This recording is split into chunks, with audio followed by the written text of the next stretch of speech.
dreams sometimes. If you ever need me, you can hit my line. I'm one call away, girl.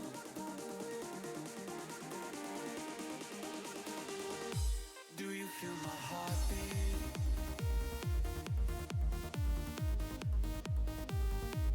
I feel your heartbeat.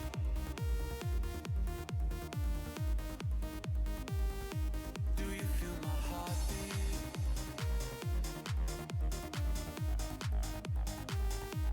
I feel your heartbeat.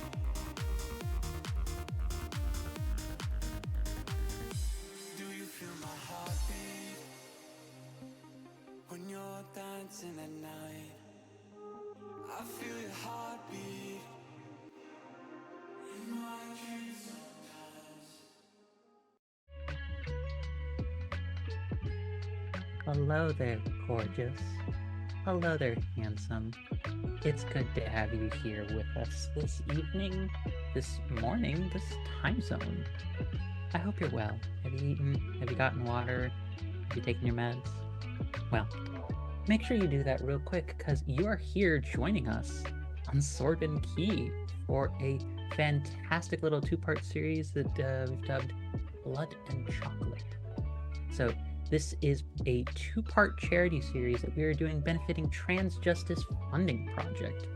Trans Justice Funding Project is a community-led funding initiative founded in 2012 to support grassroots trans justice groups run by and for trans people in the U.S., including U.S. territories. There are, for any of you who are feeling fiscally frugal and such, or you just want to just let it rain in whatever capacity you feel capable of, there are potential incentives you can use by using !donate, and a link for the charity is under !charity. So, if you would like to cause some additional chaos here for our players, or just give me a chance to let them have some more fun, we have donations in the following ways. If you contribute $5, you can add a +1 to a specific player roll. If you contribute 10, you can add a -1 to a specific player roll. If you contribute 15, you can give a free reroll to a player. 20, give everyone to the table either a +1 to a roll or a free reroll. And if you're really wanting to cause a little bit of mischief, donate $25. And I'll be happy to let a player enter their darkest self whenever they would like, and they can leave it whenever they want. So please, don't behave yourselves. This is not the occasion for it.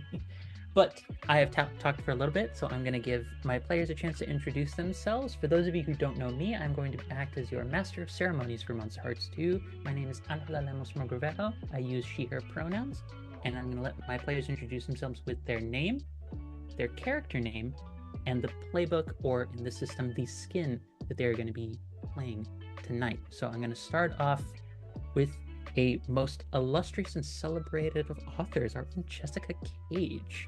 Start us off here. Hello. My name is Jessica, newbie to this game. I will be playing Deny in the Vampire Skin. So excited for this. You pitched this character idea like partway through us talking. I was like, she's a natural. She's gonna do great, everybody. Pay attention. Other person immediately comes to mind for whom greatness should be associated with immediately, our own fantastic RM. Another one, if you haven't noticed, a good chunk of our table is fantastic authors, including myself. I have also written many things, but nowhere near the caliber and quality and fantastic praiseworthy nature of Jessica or our own RM. Take it away, RM. Hello, I'm RM Virtues. I'm also brand new to tabletop.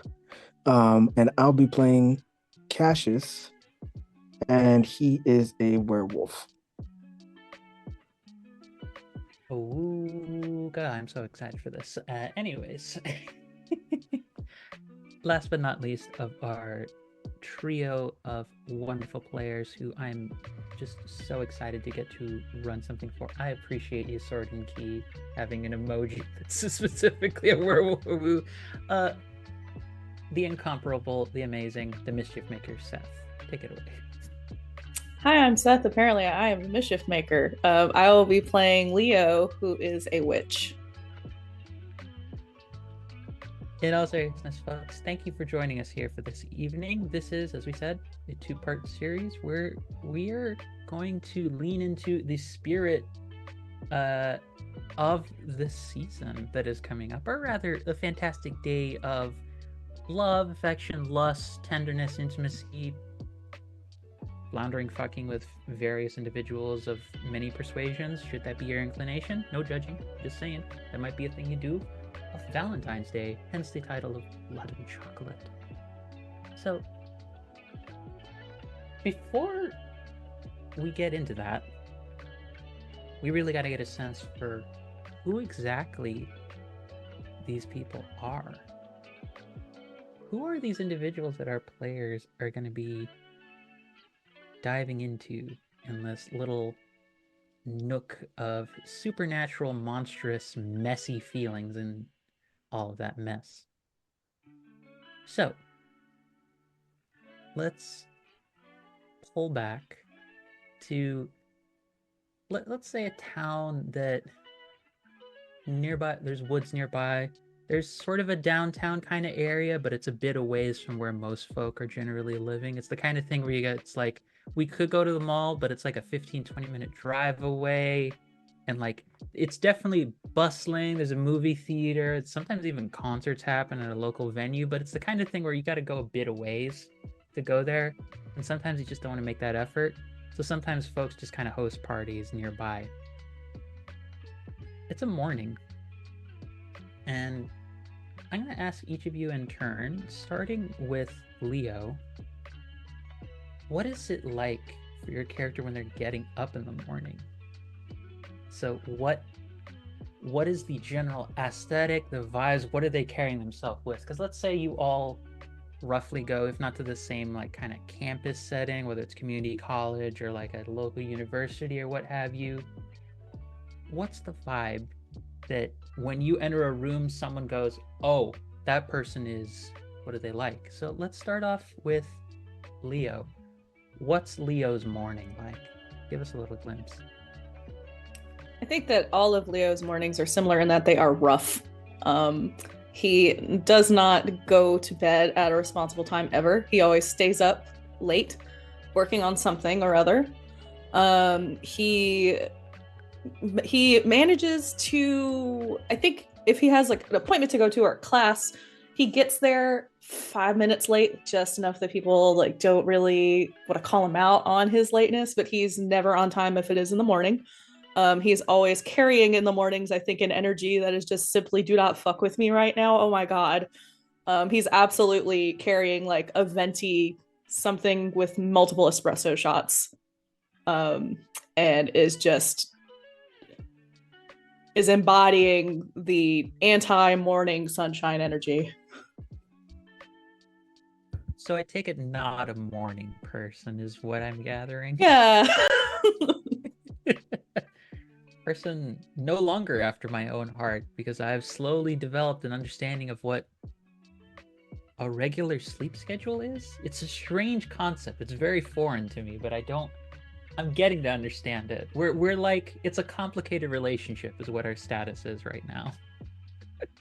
But so this morning, so is it like they barely like have a bed just like tucked into like an apartment? Are they like sharing a dorm with somebody? What's Leo's living situation? Let's start with that. Leo is talked his way into a single dorm. I hate you so much. He's giving that. He managed somehow to like BS his way with like an RA or whatever campus authority assignment conglomerate there is to convince them that he actually needs the space of two people because of the nature of his work, which is YouTubing.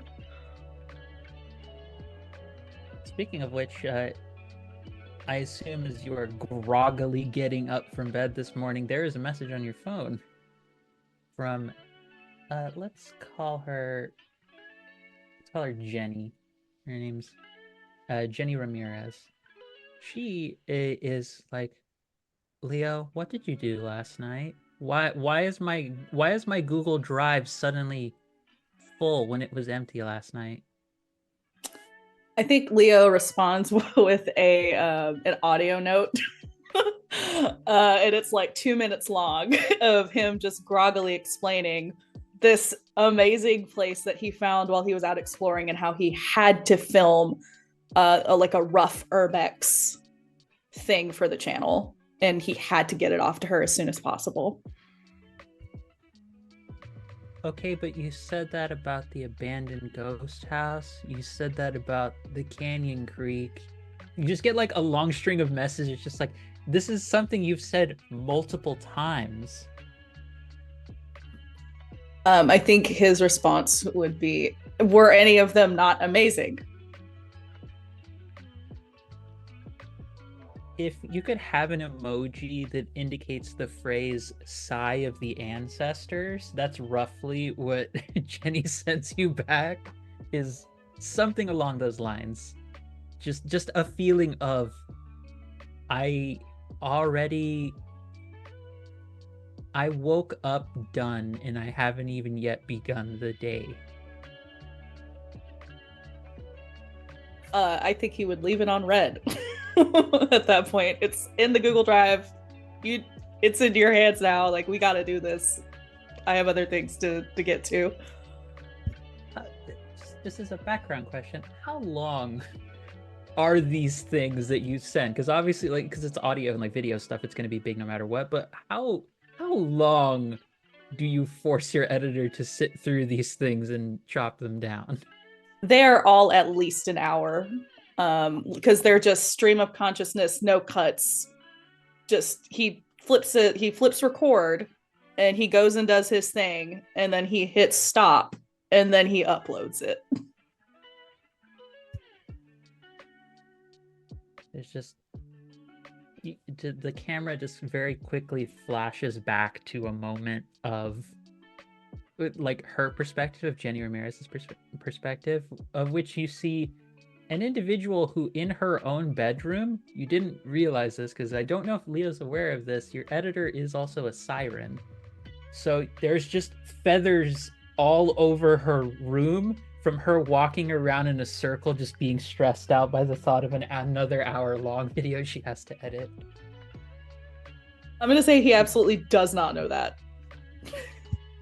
It's just, she has actually started to make a nest out of pure reflex from all of the blankets that are on her bed, and she's just like, oh Lord, another hour to go. This is gonna be great. So that is Leo's morning. Groggy, grumpy, and starting off already done. Oh, sorry, that was Jenny's morning. That's not Leo's morning. That's Jenny's morning. Let's pass on over to a much more, to an individual of a fantastically glamour presenting and maybe life clinging to persuasion. Jessica, what is Denai's morning like? Well, Denai is a vampire, so mornings don't happen for Denai. He is sleeping.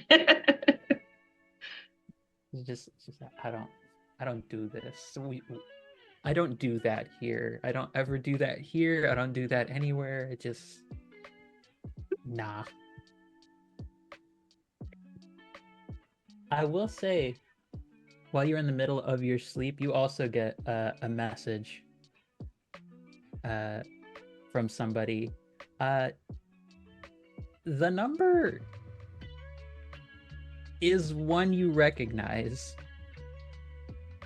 Not a pleasant one, because this is the individual who may have kind of sort of gotten you into this situation where you don't wake up very often, do you? Right. It's just kind of like a mocking tone. You get like a message saying, "Hey, Deny, what's going on, man? You gonna find your true love this time?" It's like just big douchebag kind of energy. I feel like he would probably sense this message coming through, but there's really nothing he can do about it just yet because he's kind of locked in place until that sun sets a little bit. So it's probably like peeking open just a little, like, son of a bitch. Worst part is, I will say, is that in the midst of trying to remember like all the little things you had to take care of, I'll say, because this is much more hilarious to have this happen, you left the setting, like you didn't leave it on vibrate, you left it on like full volume. So just every few minutes you just have it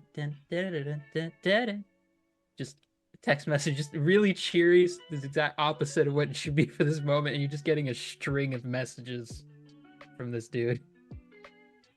Yeah, he's probably pissed that he left it on the charger. Like, it's been a year, it should be dead by now, but why did I have to charge my phone? Why did I do this to myself? Is there let me ask you this, even though you're in the midst of like sleep and not getting up and doing too much, let me ask you this in that case. What's on Denai's mind?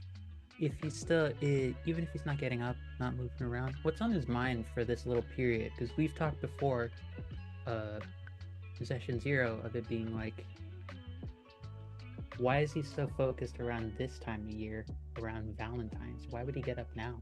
What's on his mind? Yeah, he's probably thinking about that ex who put a curse on him. She was in love with him and he broke her heart, and so she cursed him.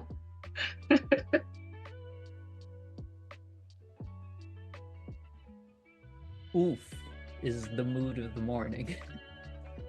that might just be an encapsulation of Denai's morning. Just oof, bro. As apparently our chat would like to join in with an oof emoji as well. It looks like it's a little cat or a critter doing it. But yeah, what's Denai's outfit? I'm curious. It's an otter. Fantastic, even better. What's Denai's aesthetic? What's he usually looking like? Oh, Denai is very handsome, debonair. He sleeps in very expensive silk pajamas because he knows he has to stay in them for a year. So he wants to be comfortable. He has jazz music playing around him as he sleeps. He really likes to set a vibe, you know. He's that guy. This Thelonious Monk just chiming in and random at some moments, and then at the exact moment, I like that Nolan's royalties. That's a very good vibe for Deny to imagine. I like the idea that there's like a big like slide on a trombone that happens in some of the music as a couple of the messages come in. It's just like, whoa. And it's just like, yeah, this is my life right now. But we have our vampire with an unfortunate acquaintance / mortal enemy currently just texting him because he knows this is when Denai is gonna get up. So we have that morning for someone. RM, what is your morning like? What are you looking like today? How are you feeling about everything? I'm feeling great. Cassius he's your typical tortured soul. He gets up and hates the fact that he got up. He tries to find the joy in things, but he's mourning a recent loss, so he's having a rough time. And so he kind of gets up, sits there in his little back room on, his mom's ranch, and just tries to think about how to get through the day. There's probably a lot of coffee straight out of the pot. There's probably, walking from room to room without remembering what he was going into that room for. But eventually, he kind of gets himself together to be a little more devoted or determined, I should say, to get through the day. So it's a slow start, but he comes around eventually because he's got things to figure out and questions to answer. So he can't just sit idle all day. An important question I have to ask is to determine how you get this next little bit of info. Does he live alone? Or does he live in like a dorm? Does he have like a frat kind of place? Does he have an apartment he shares with somebody? Where does he live? He definitely probably lives on his mom's ranch, like at home, but his mom's probably not around much. She's got pack stuff to do. She's, the alpha, so she's important. She's not around much. He probably has brothers that go in and out of the house. A younger brother that he has to take care of every once in a while, but they're all very self-sufficient. So he has people around him, but he is alone most of the time.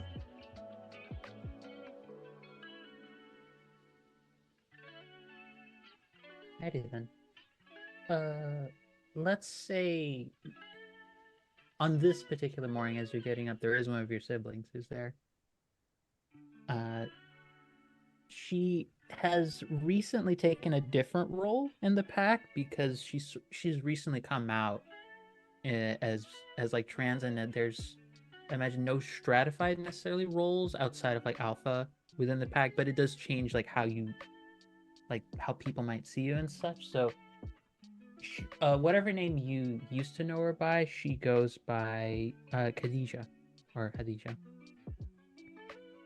She sometimes has people, for certain people, so that they don't have to deal with her name, she lets them use Katie, but at home she's like, please say my actual name. You are not among that set of people who gets to get out of saying it. Say my actual name. I think if he was around, if other people did that outside, he'd be upset. No, that's not her name. Try again. Since he's very protective about that, their family names are very important to them. Khadijah's just like, hey, how's it going?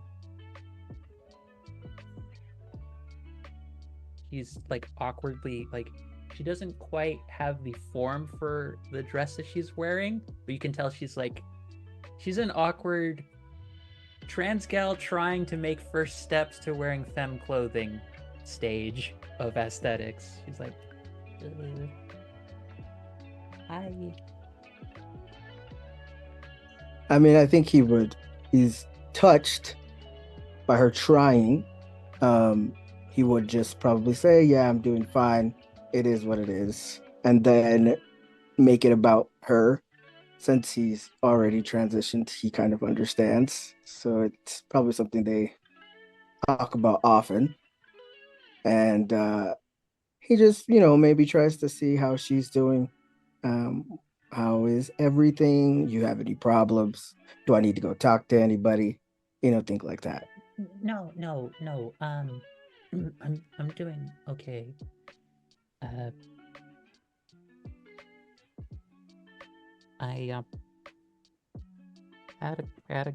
had a guy ask me out last night.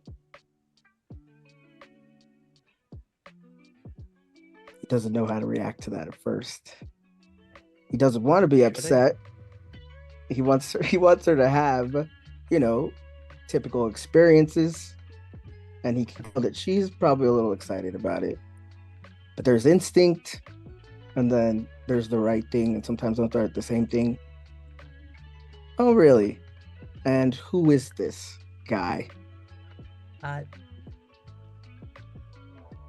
His name's Jeremy. He's part of the college football team. Listen, I know they haven't been the best in the past, but In the past, just in the past. okay, ever really, but he's really cute. I'm gonna need more than that. He has a nice At smile. least 5 qualifiers. Okay, he has a nice No. smile. He's really tall. He can run really fast. Does he call you which means I think Katie? he can last really long. Does he call you Katie? No, he's never called me Katie. Oh, Not in that way. rough. No. Good way. The good way. Not in the bad way. The good way. Right. So he's called you by your name. Yeah, he's always Gadisha. Might have to call the rest of your brothers in on this. Oh. I feel like, unless you want me to meet him on my own, because I could. Just see her We could have take a long minor... drive. Yeah, you. I got startled by that. Me, the MC got startled by that too. I was like, oh no, I know what that means. It's like, let's just have a talk. I mean, I'll bring him back. You know, we're just in like all of his pieces together where they were before. Together, yes. Where they were before, yes. Were they there the whole time or put back together? I don't know. That really depends on his answers to my questions. Living for Jessica's And I feel like that's reactions over there fair. is my favorite thing. just Seth and Jessica having the same reaction of like, oh no, I know I've seen this happen. He's Yeah, like, I scared myself. He's scaring me. So she goes up to you and she's like, okay, listen. And how tall is Cassius? I'm genuinely curious.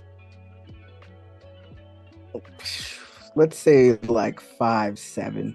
He's a short Yeah. king. My king. She's a good like 6 feet tall. She's like, okay, That's what I listen. figured, yeah. Yeah, she's a tall gal.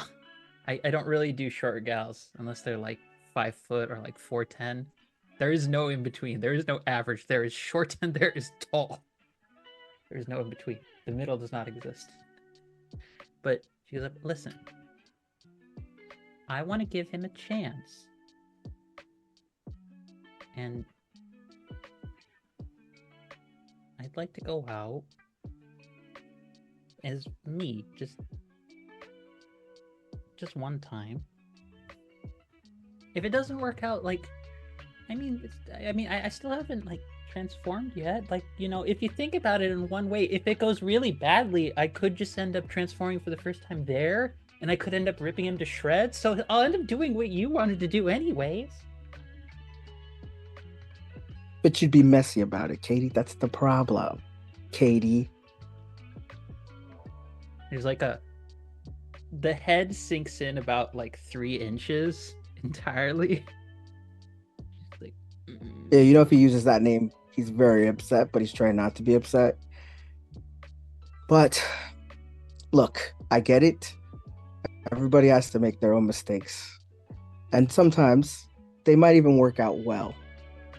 I understand. But you have to understand that these are not typical situations for us. And so they could be a little bit more dangerous. And then you have to be aware of that. So I'll tell you what. If you promise me you'll text me every 20 minutes, then maybe I won't go looking for you until 11 p.m. 20 minutes is a lot. Like, the 20 minutes doesn't last very long, you realize? Like, I don't know if you actually understand what lasting 20 minutes is. Then you better tell him he pulled it. And so you can text so I know you're alive. Because guess what? You don't want me to come looking for you, do you?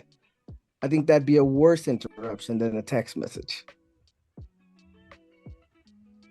You just see her do the very classic, like, younger sibling, like, why don't you go looking for me sort of reaction. But you can tell she's, like, definitely on the back foot and this is definitely not I'm not gonna win this. There is no conceivable strategy or means by which I win this. 40 minutes. 40. 30. 30. I'll take it. On the dot. At 30 minutes and 22 seconds, I'm on the road.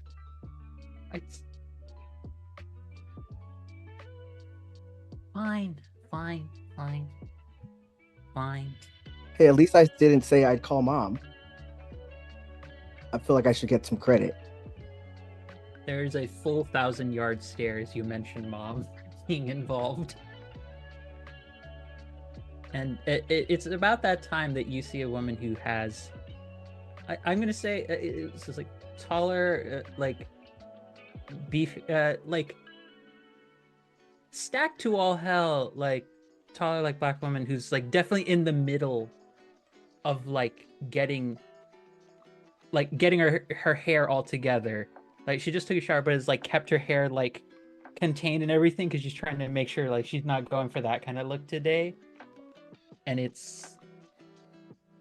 she definitely has that look of like, hey, what's going on? Should I be worried? Something I should be mindful of right now? Nope. Just helping my dear sister with a class project.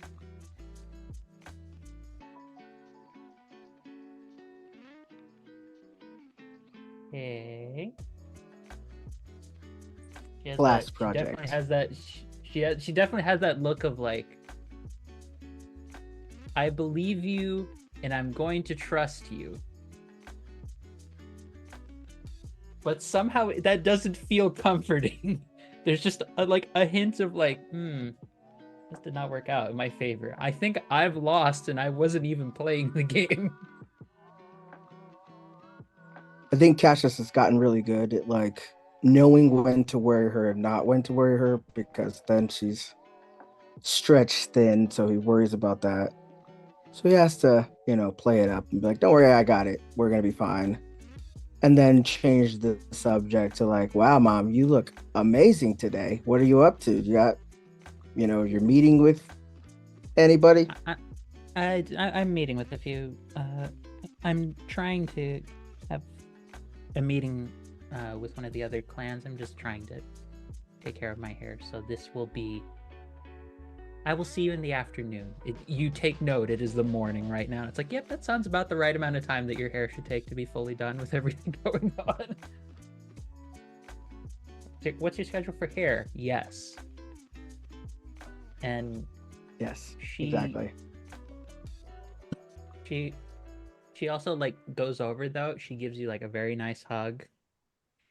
And she says, she whispers in your ear, Cassius, she's like, you don't need to be so hard on her about Jeremy. Be nice. As werewolf, she has very good hearing, so she heard the entire conversation. This is I think that would make him This feel is a better. werewolf and a mom superpower. I know everything happening Indeed. in the same household. And it would probably make him feel better because now he's like, well, at least if I do have to alert the pack, then they already have a heads up. So everybody is ready to mobilize. If anyone So is there's gonna kill him, that. it's going to be her. Well, or if we have to go hide a body, we're all ready to go. Jesus Christ. So, to make sure, or to get her away from the scene, whatever we got to do. yeah, she she points to the fridge and she notes that there's a bunch of different things that are in there if you want to like heat up anything, or that she also just got like a couple cartons of eggs. Got a deal on them. And in this timeline, in this world, they only cost $15 to purchase. It's a joke only for the people who've been dealing with high egg prices. Well, I think we probably have like animals on actually, our now I think about it, like ranch you are the yeah. luxury pair in this. You are the luxury group in this situation. This is you farm your own animals. This is a communal. We're going back to the land. So this is a communal pack. That's true. So that we really try to be self-sufficient, but of course, you know, that's true. That's true. Your kids still want to be part of the modern world. Moving on from that scene where it just kind of ends, like the scene, like if it does like a scene freezes, it's just your sister giving a look of like, why are you like this? And just cutting back over. It's later on in the day, let's say probably closer to like sunset kind of time. Let's put it more afternoon, around 2-3 p.m. It has not been a very sunlit day. Actually, it's been kind of overcast for today. So should one have been wanting to wander without the fear of sunlight scalding them, it is possible to go about the world. So let's say it's an average kind of day and the three of you are planning to meet up somewhere. Where would you all be meeting up? Would you be at a cafe? Would you be eating together somewhere? Would you just be post a class? Where are you at?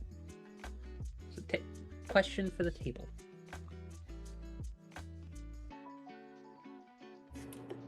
It can't be somewhere where it's populated. Denai is very hungry, and that may get messy. I think I was gonna say Leo is giving chills in dive bars at weird times of day. So I think actually a dive bar might be great for tonight too. Especially if it's like 11 a.m.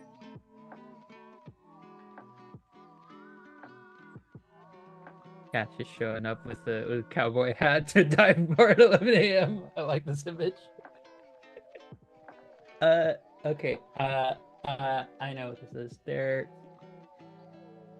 This is a dive bar that their gimmick is that they're very like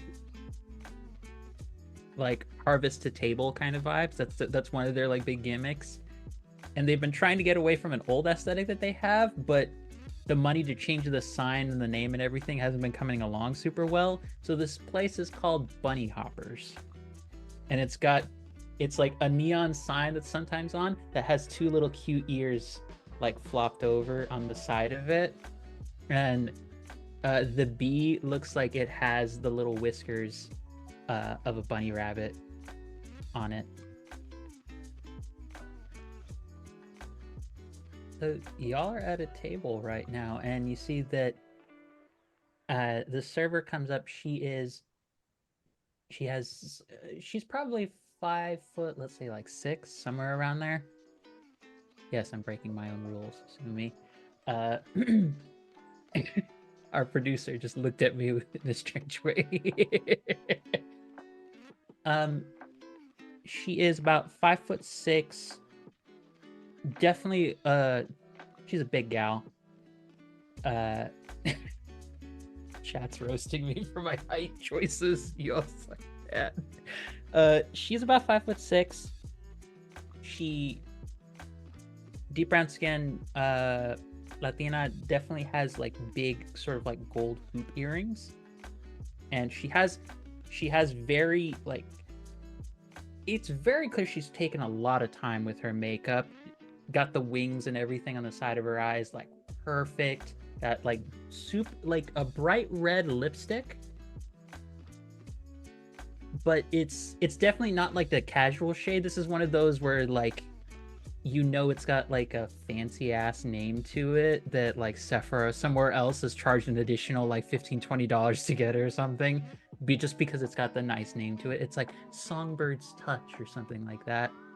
And she has this like crescent moon necklace she's carrying around, though it's a little hard to see because the outfit she's wearing kind of looks is she's got like little bunny like fur puffs around like the edges of her like waitress kind of outfit, and she has a pair of like bunny ears on, and she also has the look of someone who's like, save me.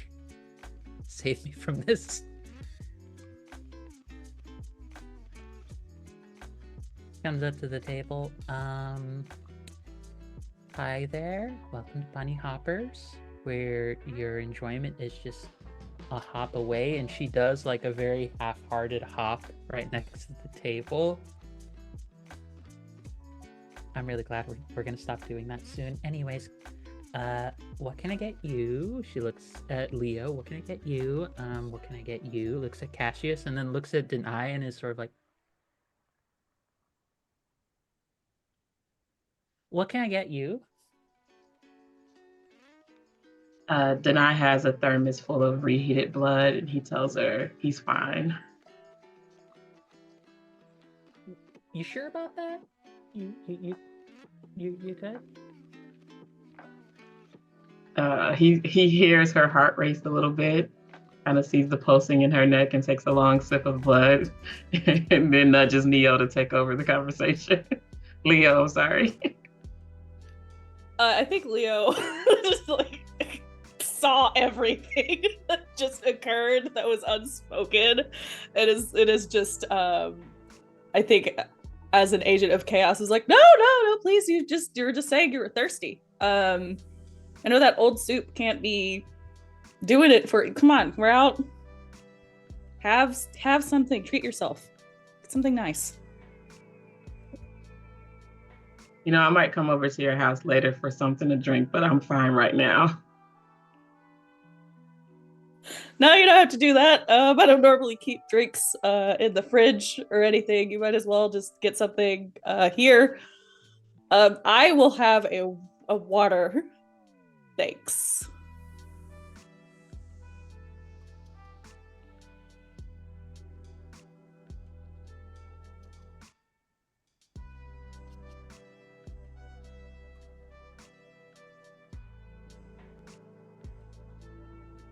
Cassius is oblivious, hungry. Oh.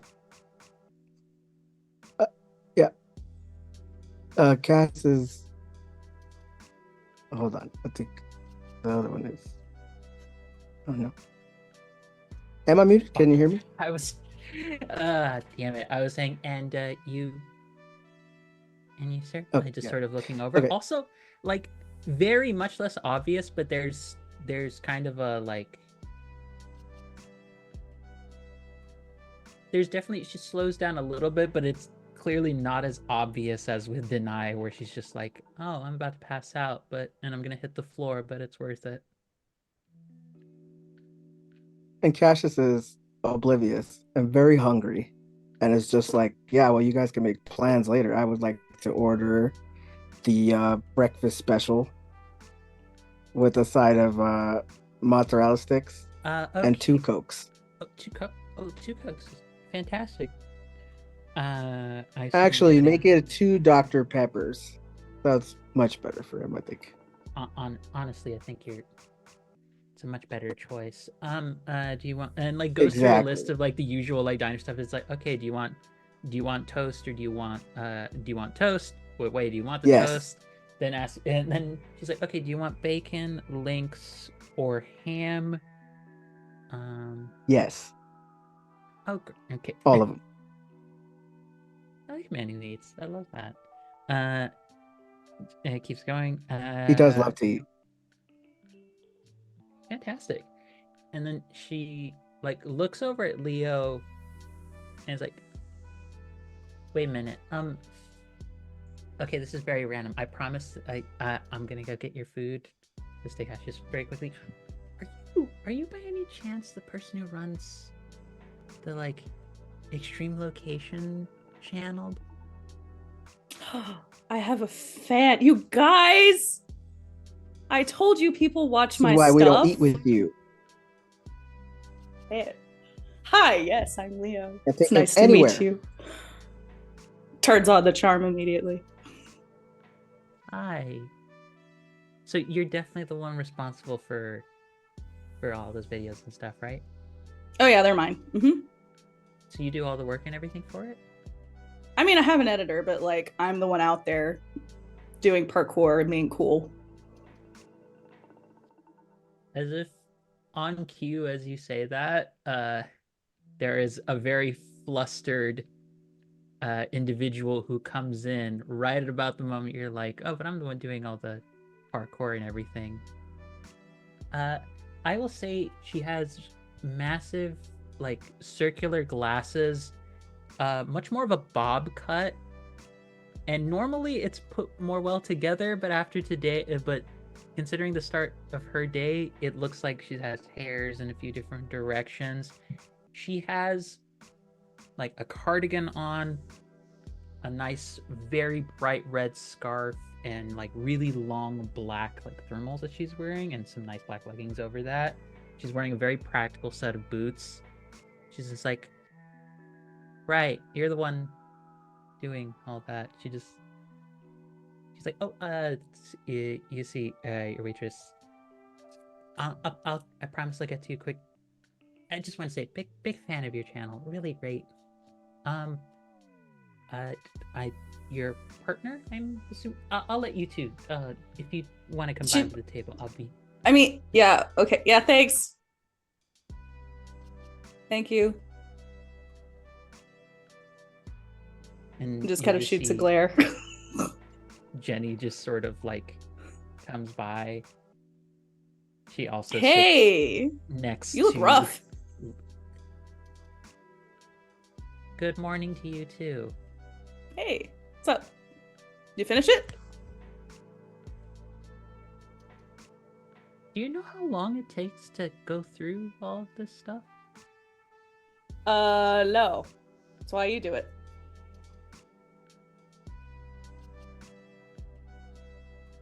She calls back the waitress, who you see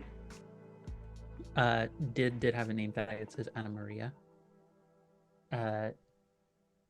And she's like, can you get me a really strong ginger ale? Like, just stick an actual just whole chunks of ginger into that. Like, even if it's fresh, I don't care if I might choke on the pieces. Just make it very strong so that I don't have to resort to something else. Just please. She's just like, okay. Slowly walking away. Hi, by the way, she introduces herself to Cassius. I hope you're doing pleasure to meet you. I'm Leo's editor. I'm Jennifer. Yeah, you can call me Jenny if you'd like, and pleasure to meet. Also looks at Denai.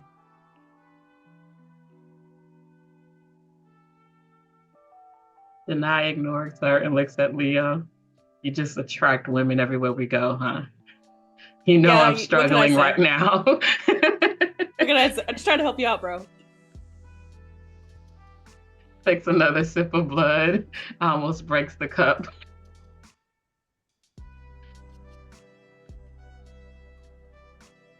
She immediately as you make that comment, Denai, she turns to address you.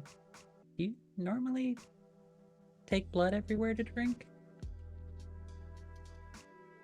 He's confused. Like, how did you Leo know is this also was confused. blood?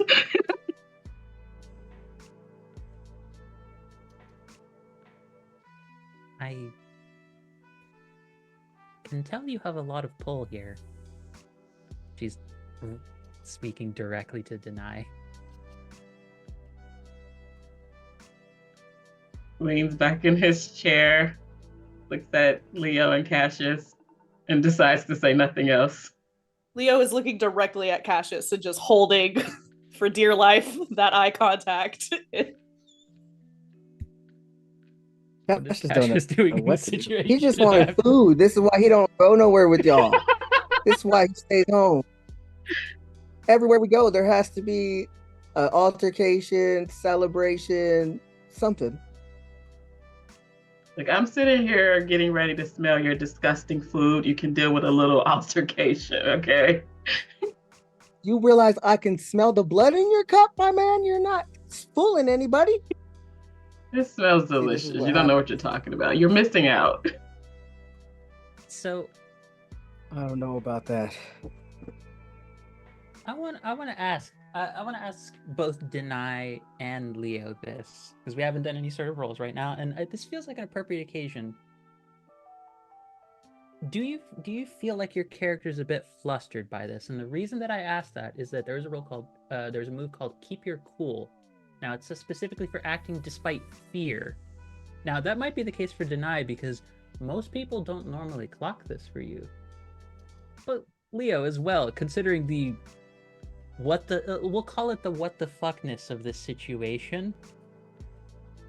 Would it be appropriate to ask either of you for that? I'm asking you to see, do you think it's appropriate to have to roll to keep cool in this moment? Yes, for Deny. Yeah. For Leo?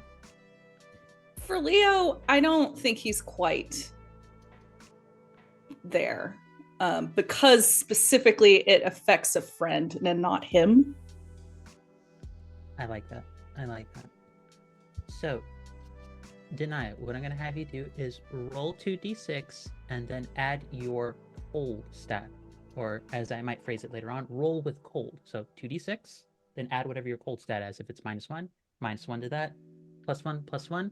And if you would like to do so, we did get a donation where everyone gets a chance to get a +1 on a roll, or if you don't like the total roll, you can re-roll it. So, roll 2d6. I only brought one dice. I'm sorry. Twice. Okay. Oh no, you must have exactly 2 dice. I had to steal this from my son. This entire stream is off. We're closing it, everybody. 2 dice are not present. Okay. All of you, you've all sinned. Go away. The first one is a 1. Okay, strong start. Okay. Next. A 3. Okay, so that'll be 4. What is your cold stat? Goes to look at page, pulls up the pen and paper. My code stat is a 1. It's a 1, so that would move it up to a 5. So unfortunately, that would not be that would be a failure on that. So you can choose if you would like to re-roll both dice and see if you can get better. Because in this kind of system, in systems that are called Powered by the Apocalypse, of which MonsterHearts is one of those kinds of systems, on average, you'll get anywhere from 7 to 9, which is a mixed success, which means you get what you want, but kind of with a little complication. 6 and below, you just eat shit. And 10 and above is, I'm pretty badass. I feel pretty great. So it's your call. If you want it to be a moment where you get flustered, you don't have to re-roll. But if you want to re-roll and you want to keep Deny looking pretty great, it's your He call. can get flustered. It's fine. Okay. He's with friends. It's fine. He's with friends. He can eat shit a little bit. So, normally on a 7 to 9, I'll tell you how your actions would leave you vulnerable, and you can choose to back down or go through with it. So what I'm going to do in this situation is this. There is a moment of Jenny looking at you where you feel enchanted by her in return.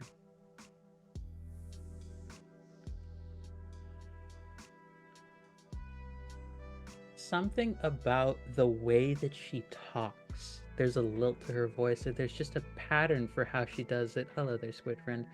That makes you feel much more interested in her. So what's going to happen is you're going to gain the condition we'll just call the condition like you said, flustered. So this will affect a roll going forward, whether it be +1 or -1 of something related to things like turn someone on. So I think the simplest way you can think of it is if you roll to try and get someone else's attention in a much more intimate or flirty way, you will have a -1 to it until you do something to get rid of your condition. So that can be something narrative, or you can try and make use of moves, whether in your own playbook or not, to try and take care of it. But main thing to keep in mind is that this is something where others can sort of take advantage of you as well. And both Cassius and Leo also see this. This does not happen very often, I assume, to deny, where someone is matching his presence. No. Not at all. I think Denai would attribute it to him being put in this curse for so many years. He starts to think that he's losing his touch, and he becomes more encouraged to try to break the spell because he doesn't like feeling so vulnerable by this woman. I love that. That's such a good elaboration of where he's at. She just kind of looks at you, and she's like, you got a little bit right here, hon. And you do have like a couple drops of blood that are on your chin. It is very embarrassing.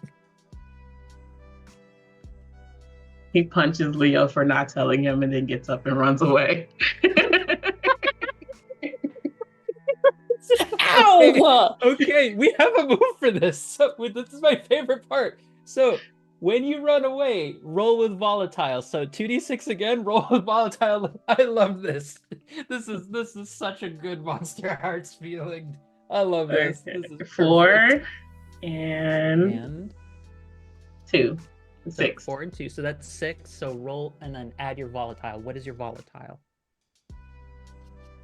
Oh wait, add the volatile over Volatile will here. be on your sheet. -1.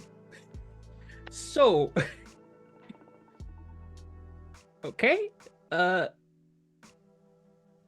gonna pick one of these because normally on a 7 to 9 you get to do it, but you have to choose between run into something worse, you cause a big scene, or you leave something behind. Now, because if you don't want that to be the case of any of those, you can use the reroll right now to try and successfully run away, because you will not run away from this scene if you fail this.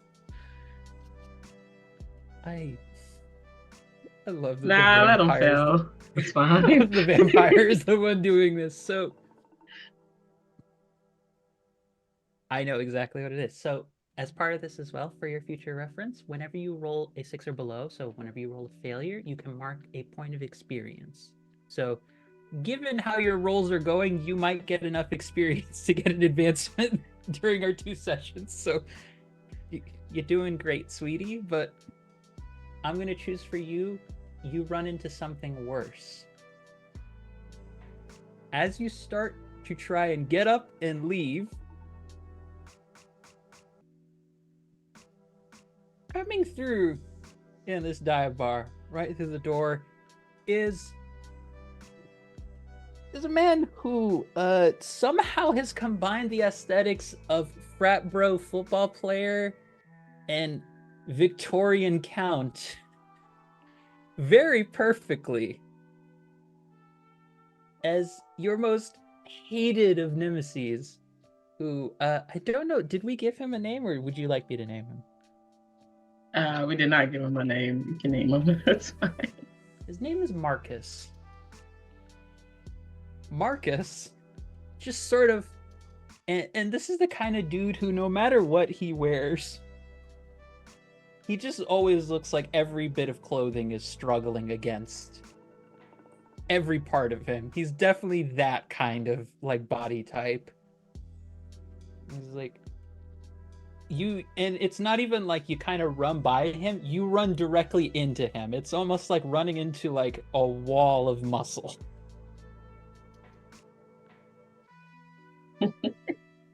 Well, Denai is on the thin side, so he probably fall back on his ass after running into that. but he'll save himself. He'll stumble, but he won't completely fall down. I'm trying to save a little bit of something for him. Yeah. Marcus is looking at you like, how's it going, bud? It was fine until I got your stink on me. Yeah.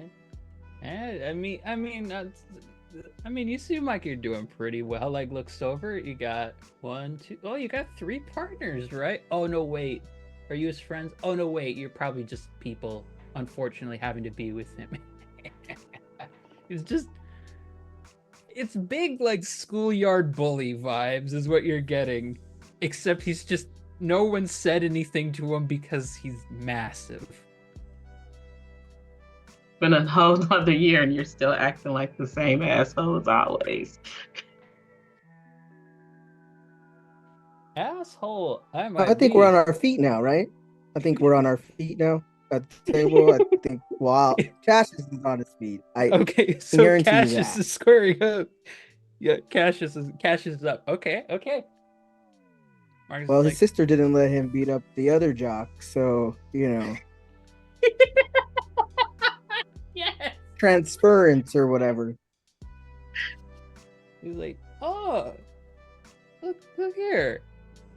You got a nice little friend with you. He's like looking right at Cassius. He's angry. He's just waiting for the word. Deny tells Cassius, stop. We're not gonna do this here, okay? He just I like to think. Sorry, please finish. No, I was gonna say he turns back to his enemy and tells him he needs to wait until he's at full recovery. He knows he's not 100%, and it's kind of shitty in vampire terms to try to come after him right now. Hey, I'm not gonna do anything. It's not my fault. He ran into me. But, you know, probably shouldn't consider throwing a small puppy at me either. I feel like it's a little rude. What were you calling a puppy? Cassius, Denaya's like in between now. Cassius, I want you to roll to keep your cool. This is appropriate. This is a keep your cool roll if ever there was one. God damn.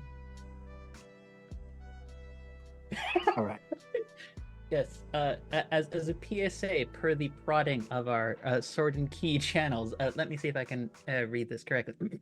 Sword and Key is not an anti-jock channel, but sometimes they statistically fall into antagonist categories, and you can't argue with math. Get wrecked, nerds. Anyways, Cassius, so what I want you to do is roll 2d6 for me, and roll with cold. So 2d6, add those 2 up, and then add your cold stat to that.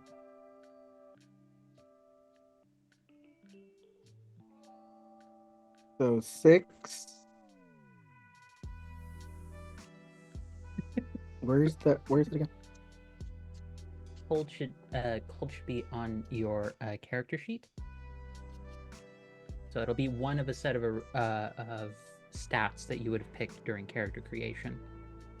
So let's go pull it up for your werewolf just to be safe. There's a ghoul, there's a hollow, there's an infernal. That's what it was called. Thought I made an infernal for another reason. None of you need to worry about that. You're fine. Vampire, werewolf. So werewolf, you would have had the option, no matter what, your cold was -1. Right, -1. Okay. Yeah. So you 5. would have a total. Yeah. So a total of 5. Now, if you would like, you can spend your reroll to try and reroll those dice and see if you keep it together, or do you just want it, or in the wise words of our own fantastic Super Mario Brothers Daisy, don't you just want to go feral sometimes? I mean, yes. Should this be the moment is the question. That's why I'm asking. Do you want to re-roll and try and get a better score, a better roll total, and see where you land? All right, let's try it. Okay. For Denai's sake, not for Cassius' Denai's sake, not for Cassius. Cassius is ready to square up. We don't want him to have any more trouble than he already has. Cash. Denaya's ready to go back to sleep at this point. Denaya's like, I woke up done. Try again next year. What'd you roll, Cassius? What'd you roll? All right, so 3 and 6, so that's That's a 9 minus your 1 on cold, so that is a total of 8. So that is a mixed success. So on a mixed success, or keep your cool, I will tell you about how your actions would leave you vulnerable, and you can choose to back down or go through with it. So, he looks at you square in the eyes, and he's like, I feel like you seem like you got a bit of bite in you, though. Or are you just kind of scared? This is the choice I'm going to give you. You're going to have someone very clearly thinking like you are scared and a coward, but you won't fight. You will hold back every impulse you have.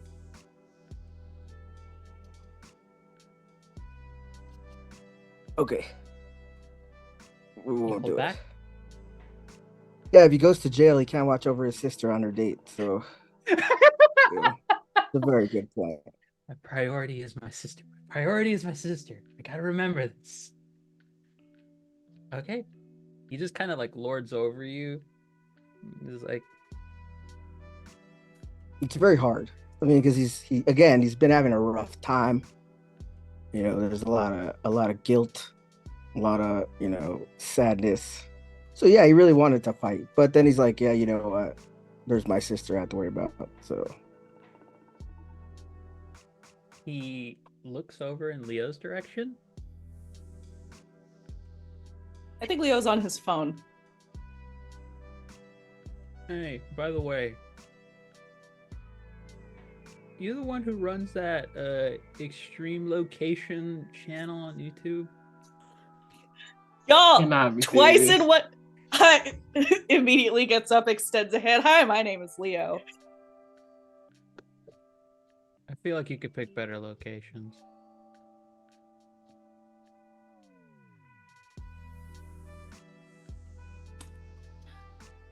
You know what? You know what, dude? Fuck you. I mean, if you're interested, I'm more than willing. No, you're not. No, I normally don't. The tall, ugh. No.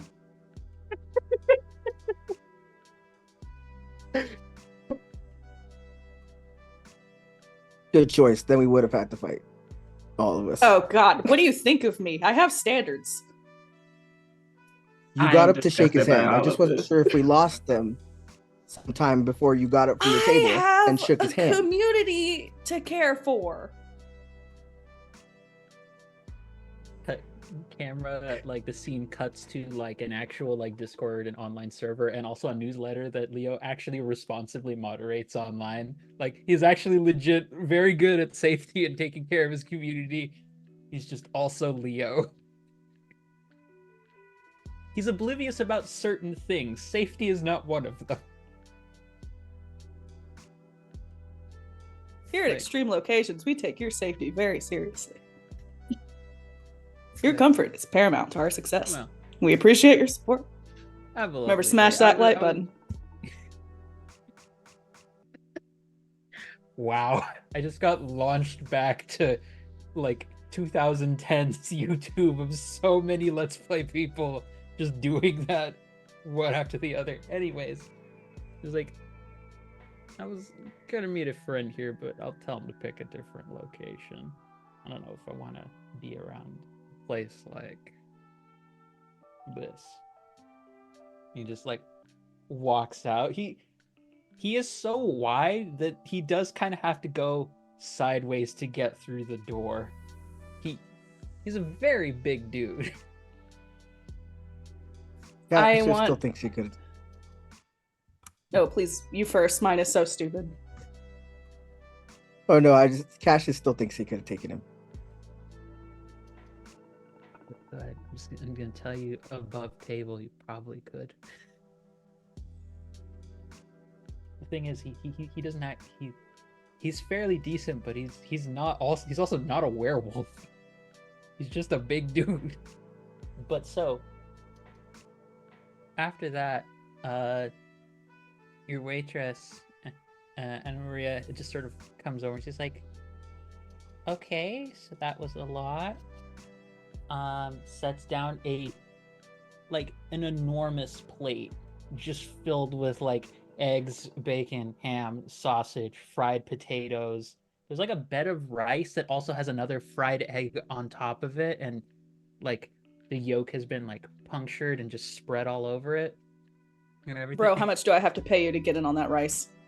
Bro, be a bro. Cassius, bro. Bro, I wasn't hungry until I saw it. Wanted something, Leo. Bro, I wasn't hungry until I saw it. Something. Come on. He pulls out his wallet and like produces a crinkled one. Come on. I'm gonna need you to get up on the table and dance if you want some of these eggs. Because what is $1 in this economy? I mean, I could like film it and like I'll upload it, but I'm not just gonna do it in front of nobody. I'll add 100 if you Actually, do it. never mind. Just take the egg. Just take the rice. Take the rice, Leo.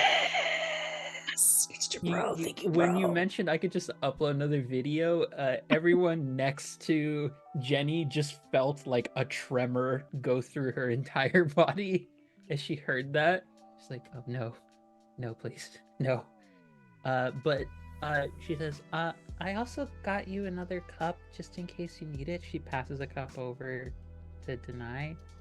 You know, I saw the whole mess. I hope you have a good day, hon. And Deny, if you look in the cup, it's definitely like one of those like it's like kind of a novelty kind of cup specifically designed for the dive bar. But but it has like you can carry it out and it has like a removable top on it. And if you look inside, there is a slip of paper with her number on it. Is Jenny still there? Yeah, Jenny's still there. Jenny's just watched all of this. She's ordered like she's like got every possible upgrade to just a standard club sandwich. She's like, yeah, get me an extra set of fries, a small salad along the side, another ginger ale, just fill it full of ginger. Yeah, and she's just like going through all of that, and then like the Anna Maria, the waitress, just asked her, it's like, do you want chicken, or do you want? The moment she mentions like a bird of any sort of meat, you just see Jenny just sort of go rigid. She's like, no, thank you. It's a little too weird. Well, I'm gonna say Deny doesn't even notice this like number cup situation because he's still trying to figure out what the heck is up with Jenny, and then he realizes the blood is still on his face and turns and goes to clean up. Leo, she's like, take off her glasses and like rubbing her head. Yeah, Jenny, what's up? He's like, mouth full of rice.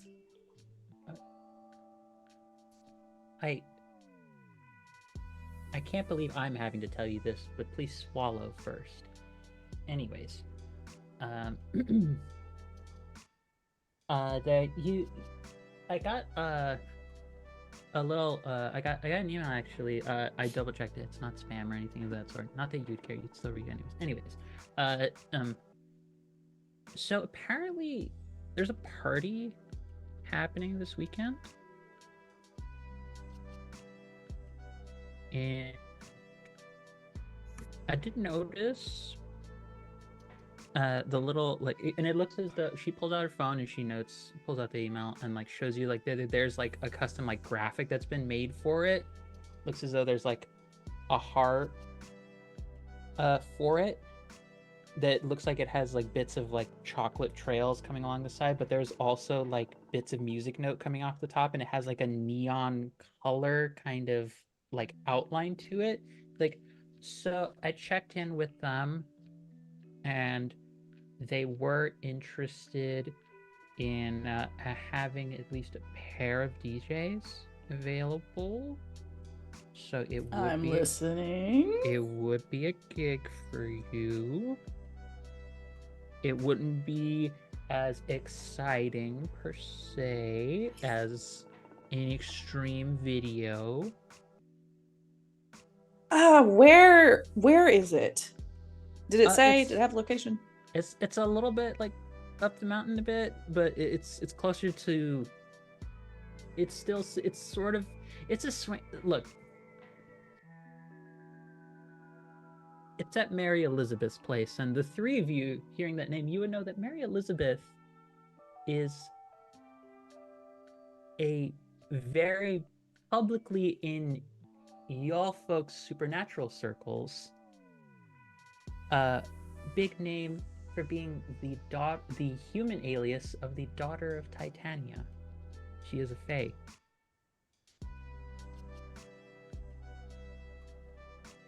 It's at her parents' place. I know. It's a lot. I know she's a lot. But I have gotten the impression there's going to be a lot of good company there. It's a really good pay for the gig. I'm just going to start with that too. It's really good pay. And she looks over at Cassius when she says this next bit. Like, to Deny and Leo, it seems like an innocuous comment. But she looks over at Cassius and she says, it will also be set during the full moon as well.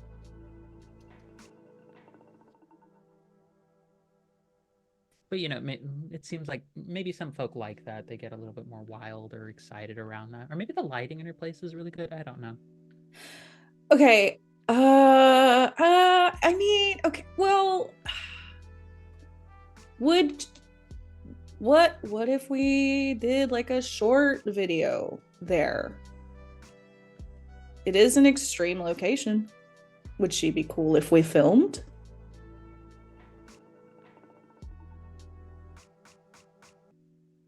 Let me put it to you this way. I think she's the kind of person who, if we told her, you get more attention, she'll do it. So... if she, you know what? Yeah, I'm not doing anything. If she'll let us film like a short thing, I don't want to invade her privacy or anything, but just like a couple shots of the outside would be a nice change of pace for the channel, I think. It definitely would be. Be a nice change of workload for the channel. Yeah. Anyway, do you guys want to go? You guys, are you in? Come on. That sounds cool. Well, there was that one fae girl that last year, it kind of worked out. She might be there. I might try to rekindle something there. Try to break this curse. Love it. So Deny, you're in? Is a little more on the fence. He doesn't really like people. And again, he's a sad boy. But he doesn't like letting them go places by themselves. So, can I think about it? Yeah. Okay. Of course. I'll go. I understand needing to like weigh your spoons and stuff, but we'd love to have you there. To have the trio. It'll be epic. I'm gonna have to go get a lot more blood before this happens, though. Yeah, we're gonna have to go run in the woods before showing up to a party like this. Just to I'll run with you. I run for my job. Down. Yeah. Tree parkour. Video idea. There you go. We'll do a workout. A parkour workout. While that happens, both Deny and Cassius, you feel the tremor of her shaking the table from that statement of, oh no, another video idea already. And she's like, all right, I'll get stuff set up. And Leo, can I pick you up to take you over?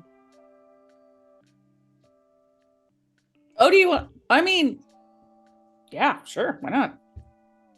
More the merrier. Leo does not. I mean, probably the other two of you would be interested. as well, I can come bring you along too. No, I think you guys should ride along. Yeah. I'm fine getting there on my own. Sure. Carpool, cartoons. No. Cassius. Cassius likes to have more. Yeah, he'll drive himself. He feels more comfortable driving himself, just in case. You never know. All right, sure, yeah. I'll go with you. Oblivious. Great. She for the first time in the entire time she's been present, there is this tiny little smile on her face. She's like does the little like pull back of the hair and everything. It's like, okay. Leo's attention is now back on his food. By the way, the waitress has come back and brought like it's like compliments of the house and brought back like a short there's like a short stack of pancakes that's just been added to it and has left it suspiciously right in front of Cassius's vicinity.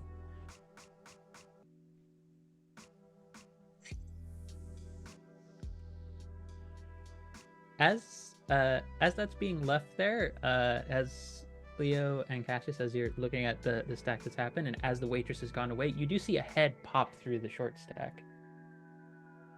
Just transparently just pop through.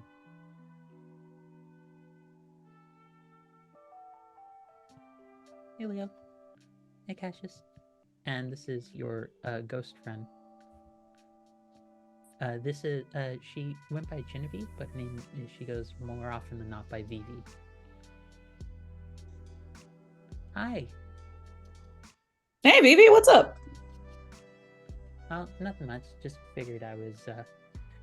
It would be very distressing to have this actually experience just a random, just transparent ghost head just pop through the table. Hey, yo, what's up? But yeah, no, she's just like, not too much. Figured I'd just go exploring around the area a little bit. And I thought I heard mention of a party. Oh my god, yeah, there's a huge party happening tomorrow. You should go. You should come. Come on. Come on. Come on. You want she's to. Like, she's like having like it already you can tell she's like humming it, she's like thinking it over, but she's having one of those, she's doing like a little like back and forth little like dance to herself. She's like, Cassius, you want to go? I mean, if you're going, then I kind of have to go. I mean, you don't have to go. You don't have to watch over me all the time. I mean, yeah, but spending time with you, I don't want to miss out on that.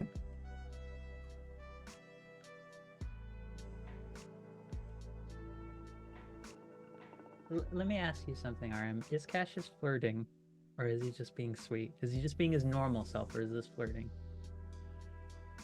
I mean, no, he's definitely like that was his ghost girlfriend, so he's definitely flirting.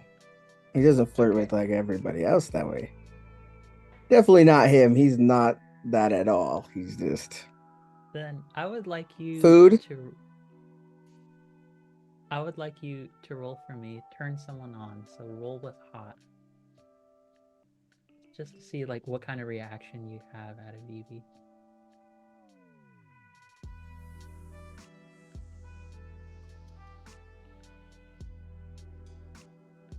Three and 3, so six. And then plus 1. I don't remember which one I picked. We can just go with that one if you want. Alternatively, You can just make that a 7 because someone else has done another +1 to a roll or re-roll to each player. So you all have a +1 and a re-roll available if you haven't already used your re-roll. But you could use one of your +1s and automatically make it a 7. So with that, they can either give you a string or choose one of the reactions. I give myself to you, I promise something I think you want, or I get embarrassed and act awkward. I'm going to go with I get embarrassed and act awkward.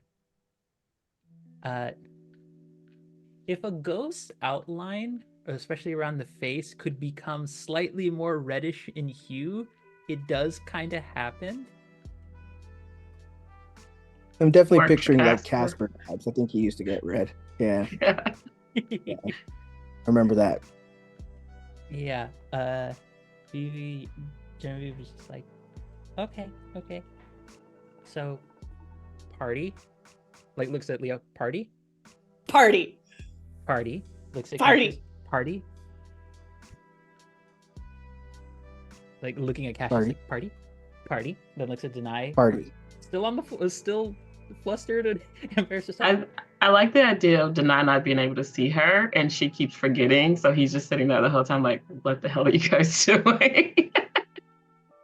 Oh right, snap. She like pops herself back into full transparency, but like, it's definitely distressing. She's kind of just gotten used to the distressing, but doesn't realize the impact on everyone else. Her leg's still stuck in the table. Like she didn't remember to do the transparent part through there. Like she's not in pain or anything, but she's definitely like the, hi, I'm Vivi. I'm Cassius's am. We're working this out. Partner. Right. Okay. You're really handsome, by the way. Yeah, I get that a lot. You should get it more. Okay. Oh, is that a like looking over at Leo? Is that a Leo was doing that like behind Deny. Oh, He's behind. like, nah, he's not. And then like if she calls attention to it, then he just immediately stops.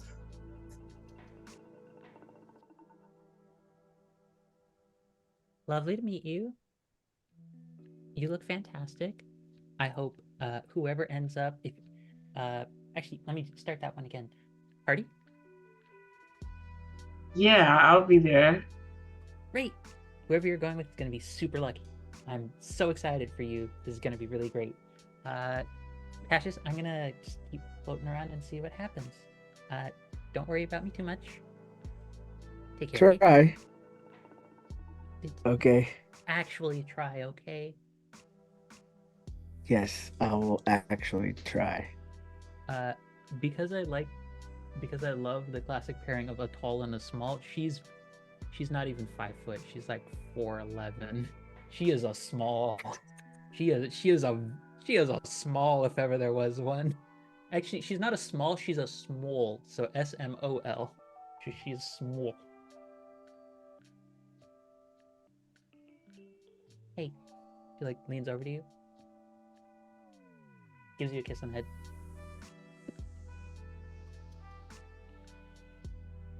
He's trying not to cry or be emotional at all. Ready, yay! And she just floats away.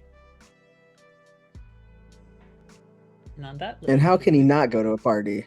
Exactly. We hadn't introduced her yet, so I was like, this seems like a good moment to suddenly, and then there was Ghost. And with that little closing to a scene of Deny eat shit, but also apparently everyone likes Deny at the same time except for Marcus, but Marcus can get bit. We are gonna go to a break, everybody. So we're gonna take about 10 minutes.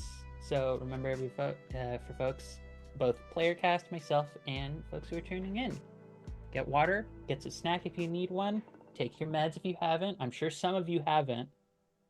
I'm certain of it. I just realized I did not take my meds, so I will need to do that. Plot I've made a twist. mistake. I've made a mistake. Make me. Anyways, we'll see you all in about 10 minutes, and thank you so much for the folks who've been donating. So keep the donations up for Trans Justice Funding Project, and we'll see you in 10, folks. Take care.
Hello there, lovelies.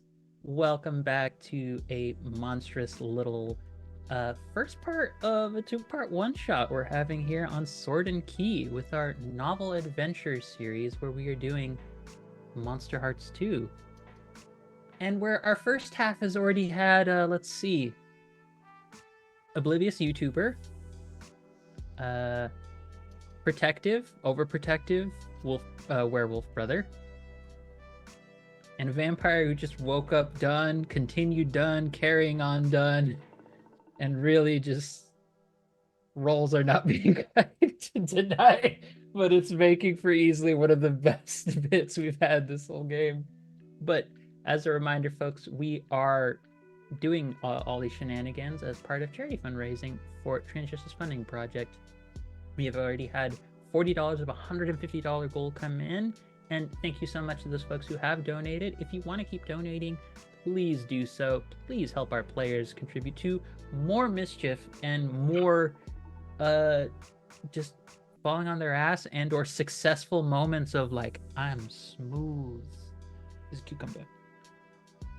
Or maybe don't. Let's just keep that story feral and interesting. Either way, we're gonna have some fun as we're getting into the second half where our group has been made aware of a party happening real soon, happening during this week. And I'll say it's probably more like the middle of the week when this happened.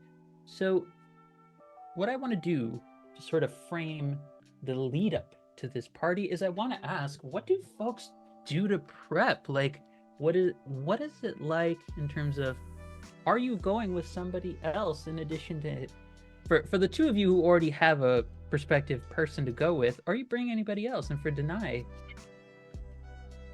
are you bringing somebody?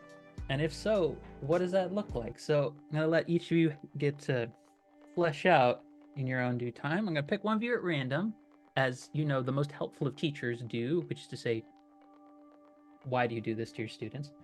And I'm going to let you all each in turn describe what are the days leading up to this party like. So let's start with Cassius. So you already have seen Vivi, your girl's girlfriend, who is not shy at all about just like showing maybe some interest, and in Deny, Leo seems like a sweetheart who, you know, was also close with her. But what's the lead up to the party like for Cassius? I don't know. He's just always kind of worrying. Obviously, he still worries about her constantly because he doesn't know what happened to her, or how we got to from girlfriend to ghost girlfriend. So there's all that anxiety about that. And then, of course, worried about his sister all the time. So he's not really thinking about the party. He kind of just gets lost in doing whatever he needs to do. And then every once in a while, he'll remember, oh shit, I have to go to a party. So he kind of just rolls along with that. And he's hoping for the best, thinking that if he doesn't think about it too much, then he doesn't have much control over it. So, but yeah, he's probably looking forward to at least, you know, getting to go out on the town with his ghost girlfriend. And the fact that he can still do that, that's good. But, you know, he's also, you know, keeping an eye on his friends here. You know, he wants to make sure that they're okay too, especially Deny going through some things. So how about this in that case? So let's say, where would you and Vivi be hanging out? Would you be like at a mall? Would you just be going to a coffee house shop and it kind of looks like you're talking to yourself some of the time? Like, where would you be hanging out? Would you be out in the woods just exploring nature a bit? What's it look like? 100%. 100% in the woods. Yeah, loves the woods. Even if it's not like at home, it's just like around in the mountains, finding stuff, looking at stuff. But, you know, you might meet up with somebody for coffee or just to hang out. Okay. In that case, Vivi, she takes Vivi's definitely one of those people who, like, her special interest was like moss and like stuff growing and like mushrooms growing around trees in the area that you could eat. Like, she's definitely that kind of person who's like, oh my god, I'm so excited to get involved with this. Oh my lord, we are getting a raid. We have a raid of 12. Oh, Fawn in Games, you absolute delightful little fawn over there. Hello there. Hello. Welcome, raiders, to Blood and Chocolate, our novel adventure series here over on Sword and Key, our first ever one, where we're playing some MonsterHearts, where we have a ghost girlfriend with a hyperfixation, or special interest, pardon, on mushrooms and other fungi, starting to walk around the woods with one of our players, our fantastic werewolf Cassius. So, yeah, she is like even more than usual, just popping in and out of existence and just like going by a whole bunch of these trees and just getting super excited. Like, you've seen her more and more excited than she's been in a while, and she's just like, oh my gosh, they have this one variety. Oh my god, I remember reading about this kind of thing. You could, if you ground these up, could you like make like almost like a veggie burger patty out of these? Oh my god, what could you do? Oh, I wonder if you like spice this, if you add this to like an omelet. She's just like losing her shit a little bit going around there. Hello, cat. Mother, I must crush. Father, I must hold you. But yes, Vivi is just wandering around, just going everywhere. And she's just like looking at you with so much happiness. The same happiness she had in life, she's looking back at you even in her odd state of unlife. And he's happy for, I mean, his favorite thing is probably just listening to her talk about it, just going off about all the things that she likes, especially because he's not as good as sharing his special interests. Like, he's glad that she just lets herself, and that he feels special because he feels like if she's sharing this with him, that's a really important part of their bond. And then he tries not to feel bad the fact that she's a ghost now, because she seems okay with it. So he's like trying to get used to it and like, as long as she's happy, I'm happy. But nonetheless, it's a ghost. So She's doing that partner thing where you're like, yeah, I can hide an emotion from my partner. That's fine. Like, they totally can't read me whatsoever. And she just kind of like pops out of existence and then pops right back next to you, and she has she has a finger like poking your cheek. She's like, hey, what's wrong? well, there's nothing wrong per se. Bittersweet feelings. I'm glad that you're here. Let's focus on that. Well, I'm the one focusing on that. You're the one getting lost in your thoughts, silly. What's on your mind? Tell me. That only happens when you disappear, though. Once you come back, I'm not lost in my thoughts anymore. Okay, but I'm not going to be there like 24/7. I'm not going to be there all the time, every single part of your day. There is other stuff that should be in your world besides me. There is. I didn't tell you yet, but Khadijah is going out with somebody from the football team. Oh, that's really nice. From the What? football team? Okay, I know they're not always the best. Okay, frankly, they've never really been good or even okay, but she's got to make her own mistakes too. Yeah, I know. I'm just gonna worry about it until afterwards. You know you can't protect her from everything, right? Just like you can't protect me from everything. More than aware. Very aware. Constantly aware. But it doesn't mean I can't try.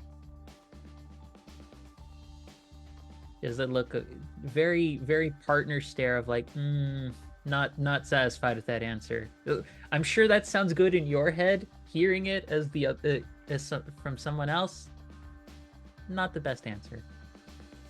So she's It's very stubborn. So stubborn. But he knows it in his heart. Like, he just can't say it out loud. Like, I can't try. She just goes back to like poking you in the cheeks. So, who's the lucky guy? So tell me about. How about you tell me about this mushroom patch on the ground, so we don't have to talk about the lucky guy. I know you know what it is. Look at it. She's. If you could imagine a ghost's head, like, so normally when you talk about like somebody's like head sinking into their body, it's more metaphorical. Hers kind of actually does that. Her body is a little weird and is sinking a little bit lower into itself than it really has any right to be doing. But she does Again, he's go getting on like used a to little bit. Yeah. It's still really weird. It does not, like, you're the most used to it, and it's still probably not the greatest thing to watch. But 100%. the cat Just a little, is- it's just a little, especially when she doesn't realize the first time that it happens, because you're just doing that normally. To watch it happen was probably terrifying, but yeah, it's we worked through it. very much like a reflex kind of thing for her at this point. She's like, okay, I'll get into it. So this variety, and it's a long, like, this is exceptionally ridiculous way to get it across, but I feel like it's effective. For anyone who's ever seen that post that's gone around where it's like the comment on it is, I'm not reading all that, congratulations or my condolences to whatever you've gone through. It's that level of length in terms of how long her thread is. She just goes on, and she has one of those moments. And he's gonna listen to every word and ask questions. This is so wholesome. I love Cassius. This part is so cute. She goes into that. She's just being herself. And she's just smiling the whole time. She's excited about it, and she's like, so Artie, are you excited? Yes. He attempts to convince her that he is. She starts doing what the cat is doing to Seth right now. It's just sort of like, like just slightly like pressing against you. I can see all the excitement on your I face. just don't like people. It's just me and people. We don't, too many people is very overwhelming. And the noise. I'm gonna have to take headphones with me. Probably multiple pairs. Just in case. Okay, I do know that the sensory overload can be a fair bit with that stuff, but you have some of your earbuds. But I You still have promise. them. I do. And I've got them. I promise to do my best to have a good time. Okay. I'm gonna try not to worry about promise. your return. Look, you said I couldn't worry about you all the time, so then that means that you can't worry about me all the time. Well, I'm already dead. There's not really anywhere else I can go. Thank you for that. Forgot for a second. Just for a second. I mean, it's kind of hard to forget about. Oh wait, you were serious. She has a motive, like genuinely thinking you forgot. Look, I know people aren't always the best, but not everybody's gonna be like some random dude just coming up, name of Jeremy, he decides to like just end up taking into the woods, and now I'm a ghost and stuff. Like, that kind of thing isn't gonna happen with everybody. Come on. Are you sure? I'm pretty sure.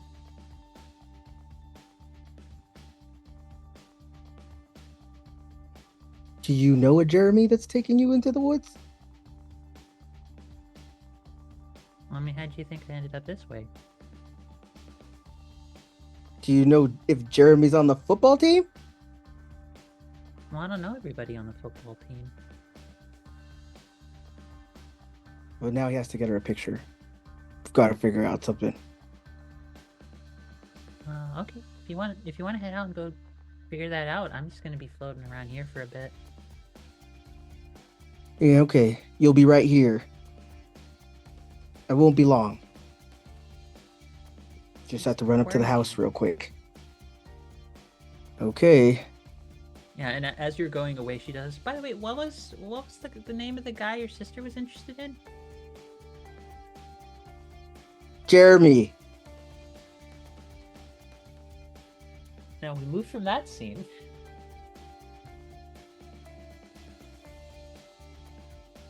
You're welcome. Mm-hmm. So, Deny. How's it going, bud? How you doing after that whole dive bar thing? Where are you at right now? What's the next few days look like for Deny? Knowing about this party. Deny is spending his time at blood dens, having sex, and just enjoying what could be the few days he's awake.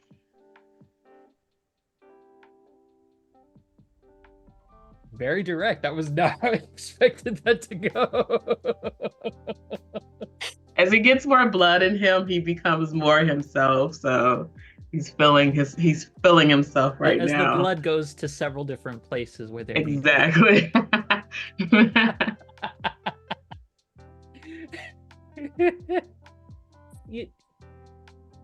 You know what? For the hell of it, just because I think this is funny, roll turn someone on. I feel like this is appropriate to see how well these days go for Deny. So 2d6. Okay. And then yeah, the chat's say redeem yourself, Deny. First one's a 5. It's a good start, okay. A 6. That's bad, right? No. 6 total or 6 on the roll? A 5 and a 6. So 11 total. That's 11 plus, regardless of whatever your hot stat is, it's either 1 or 2, so it's either 12 or 13. That is exceptionally good. Holy shit. Okay. God damn. Nice. Ooh, Nelly. So turn someone on. On a 10 up, gain a string on them, and they choose a reaction from below. So I guess I will ask you, Jessica the player. Do you want, in the midst of many days of interacting with people who are very easily smitten, yeah, that poor person is so turned on, do you want someone who is interested in giving themselves to you, let's say a little bit more long-term than just the one occasion? Do you want someone to promise something to you, or do you just want to just be like, nah, I still got it, and just fluster this entire group of people? No, he's not. He still got it because there's someone he has in mind that he's searching for. So he's not gonna waste his time like having them promise forever when he's like, I have to break this curse. So he's just in there to like rev himself up for the few days until he goes searching for her. It's just like someone training for a marathon, in the manner of speaking. He can't have what happened with Jenny happen in front of the woman he thinks is like the one. Like, I gotta be ready. I gotta be primed for this. Do push-ups and everything. Go to a gym. Do the equivalent of all that for a vampire. I will say in this case. So, what was the description of the individual who? Did you ever get like a for your curse, so that I have the details right on this? Did you get a sense of who this person might be, or is it just one of those like vague, like, Arthurian kind of curses, like you will find she who most and break the curse when you meet her at the dawn of twilight or something like that. No, it was an ex-girlfriend. He was like stringing her on, and she figured it out, and that's why she cursed him. She's like, "You're not gonna be able to break this curse until you actually fall in love with someone." So that was the person. So that was the person who cursed you. Yeah. For the person you're gonna fall in love with, do you have any details on them, or is it very much just, I gotta find that person? No, she's a fae. So the last time he was awake, then I met her, but time ran out. And so that's why he gets Gotcha. excited about this party being at another fae's house. Like she might be there. I'm gonna say this, because you rolled so well on that. She is there. In the midst of all of your fun and everything, like near the tail end of it, let's say like if the party's happening on a Saturday, you meet her on a Friday. After you have had your business and matters with various individuals who are very pleased with 5-star reviews is how I'm going to put it as goofily as possible. Our producer is looking at me like, why are you like this?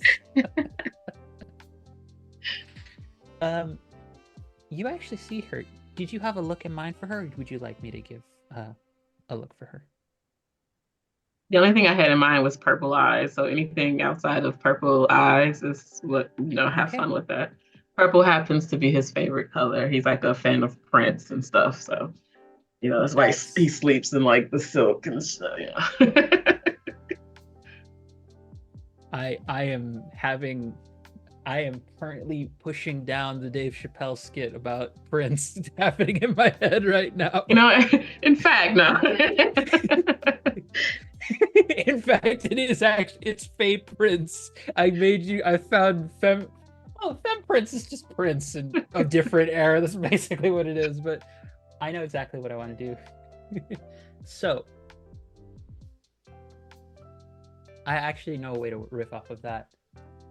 If you've ever looked at Tunisian blue, it's a very distinct kind of hue. I think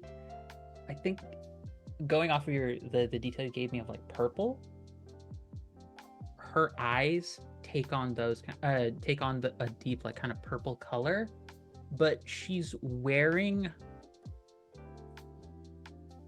it's like, how do I put this? It's whatever, in terms of aesthetic, it's whatever the child of a winter and a spring fae would come up with as like, but appropriate more for like the winter time. Like you can tell there's like bright little bits of color and that Tunisian blue hue that are sprinkled along like her outfit. It's a very tight, very flattering to her body and such. She's not a thin woman. She's a proud woman. Like you've probably seen her in the few times that you did get to interact, like wearing a crop top, showing belly folds and everything, like has that kind of big charisma energy about her. If this is like a club or like a private, is it like a kink bar you've gone to, or is it like a house of pleasure? What is this kind of spot that Denai's been hanging out in? I'm curious. It's a place for vampires. I don't know why she's here. It's a blood den. So it's where vampires go to have, activities with willing people who know about them. Blood and feeding enthusiasts. Gotcha. I think Denai would be really pissed off to see her there, actually. She is there. And she looks very flush. And you can tell she's trying to hide it. There is bite marks on her neck. She appears to be very fond of this kind of thing.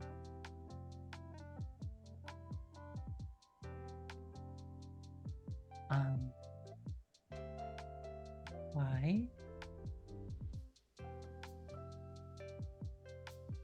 I think Denai's kind of pissed off right now, so he's trying not to say anything. So he feels like he might curse her out, like, "What are you doing here?" He's very like protective, or not even protective, but like territorial over her, even though she doesn't really know who he is, because he feels something for her. He's been trying to like prepare himself, and then she's sitting there letting some other vampire do whatever. I'm gonna take a guess you're here often than you can be. I come here when I need to. I could pretty much say the same. Why would you need to be here? You left an impression.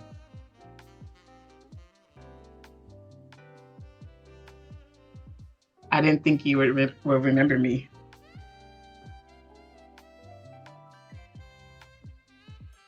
A very big assumption to make about me.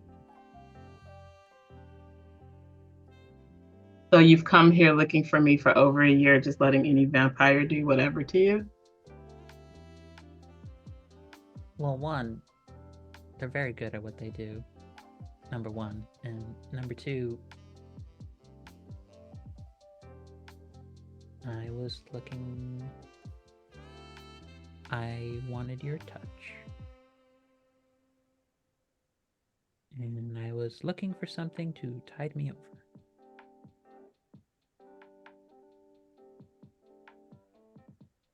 Okay.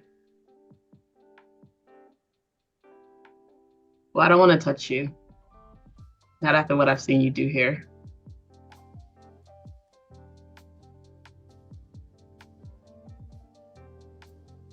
I'm sorry.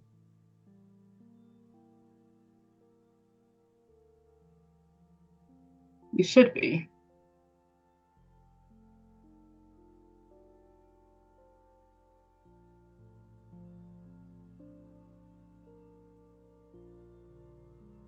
Would you prefer I not try and talk with you anymore? You know what? You do whatever you want. I'm gonna go.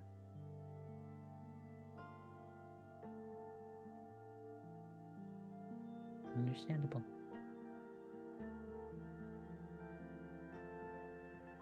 He goes, and there is a noticeable trail of what looks like bits of frost that follows her steps as she goes up and leaves the place.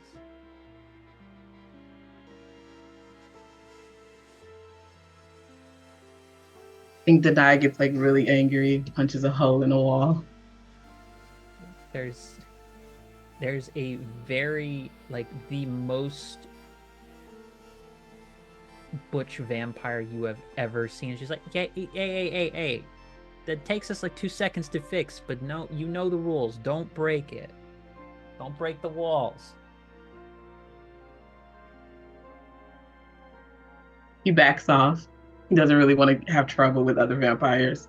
It's just kind of hard. I think Denai is brokenhearted right now, and he doesn't understand that because he's never been in love, but his heart is broken by seeing her there.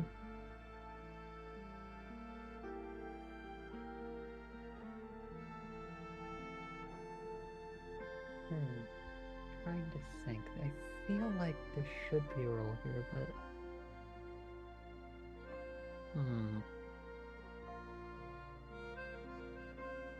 let me ask you this. What is on his mind? Is he afraid of something? No, I think that spending several days in a blood den gets to a vampire's head. He's kind of hopped up on all of that hormones from the people he's been drinking from. He sees the woman he thinks he's in love with. She's being bitten on by another man. And it's pretty much just hormones right now. Broken heart and hormones. He is the definition of a vampire hormonal teenager. He's got that energy happening right now. Okay, gotcha. Then you've got that and the party coming up with No date. No one has yet to go with you. Doing great there, champ. Speaking of champs, Leo, how's it going for you? Man, I went into that scene not expecting that direction at all. I was like, oh yeah, by the way, woman you love, she's there for you. Hey, how's it gonna go? Not well. Apparently. Denies self-sabotage like a master. But that's mess. I love mess, especially for this system. Leo, what are the next few days like as you are having the lead up to the party? Curating the playlist. Shopping, I think, for an outfit. I think if he was just invited, he wouldn't care as much. But since this is a gig for him, this is his work, I think he wants to look like as good as possible. So he's probably like looking up, he's absolutely on Tumblr and Pinterest looking up aesthetics that he can kind of shop through to look as amazing as possible when he does his set. So I think that's where his focus is just cool work, gig. I think Jenny is there with you on at least one of those days. Probably, actually, she might have gone out with you for like one of the days where you're looking for like do like a shopping like trip or what have you for stuff. Yeah, for sure. She's like, okay, so what kind of outfit are you thinking of going with? She looks like she has like a notebook or a journal of some kind that she's just been taking notes, and from what I'd say Leo knows from previous to this, most of the time it's just like notes on video editing or like things that probably Leo's dictated at some point to her. It's like, yeah, remember to focus on like that shot or do this moment. Rule Or, of thirds. you know that moment where like I kind of like jumped up to like the wall of the spot and like I yelled like, yeah. It's like the audio is gonna take a lot of work on that part. It's like, yeah, but it's really cool. Okay, I'll get to it. Oh boy. But yeah, but this time she's like asking, so what are you thinking of wearing to the party? I am trying to exude. I honestly don't know. I'm hopeless at this. I went on Pinterest and none of these outfits are actually creatable in real life. Especially not over the course of a day. But I mean, everyone's gonna be there, so I have to look good. Just like going over okay, so you're saying it's hopeless. That I can work with that. I love working with hopeless. Oh yeah. Here, let me, and starts like there's an initial jaunt through Hot Topic related area, then there's like bargain area stuff, or like the bargain sections of certain other stores. Then she goes to like one high-end store and it's like definitely above like pay grade you have right now. She's like, I promise you're gonna need at least this one thing, and like gets you like it's like there's like 8,000 different words for like necklace and amulet, but I can't remember any of them right now. It's like, I think it might be like a brooch of some kind, like for around your neck. It's very classy. The color complements a lot of the different styles that you were looking at. Pendant might also work for that. But it's something, it goes around your neck, and it's just a little bit of accent on the with the jewelry and such. And she's like, this will work with most of the ideas. Now, are you going for you leaning into more mask kind of vibe? You gonna do gender fucking here? Do you want more like hard femme? Do you want soft floral femme? Do you want femme who's not gonna take shit from anyone? Do you want like butch leather dyke kind of vibe? Pardon. Apologies for that word, folks. That's me speaking. Butch like lesbian vibe. I think I need to be recognized as, I mean, you know, that's all. It all comes back to the channel, right? So mask. Okay, but is that how you want to be?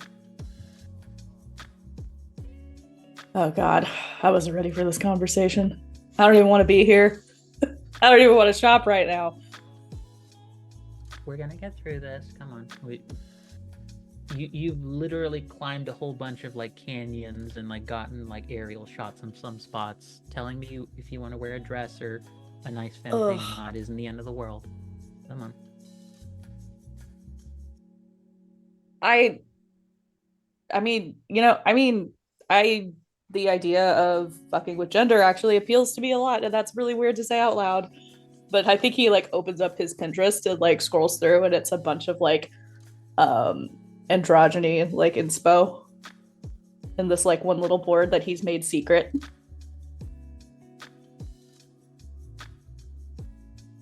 You turn to look back at her because she's looking over your shoulder, and you do see there is the faintest bit of red in her cheeks.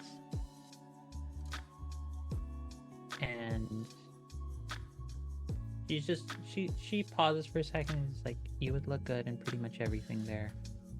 Now, do you want me to go gentle trying out vibes, or do you want to go full Dorian Electra fuckery?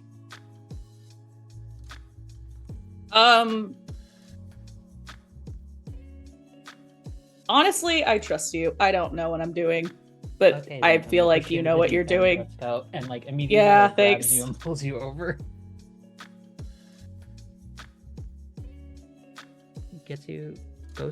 Cycles through a bunch of different outfits, and anytime Leo remotely sounds like he's gonna be like, but I don't look right in it, she just gives you a look that she's probably given you 8,000 times before of like, I'm gonna have to do more work on this, aren't I?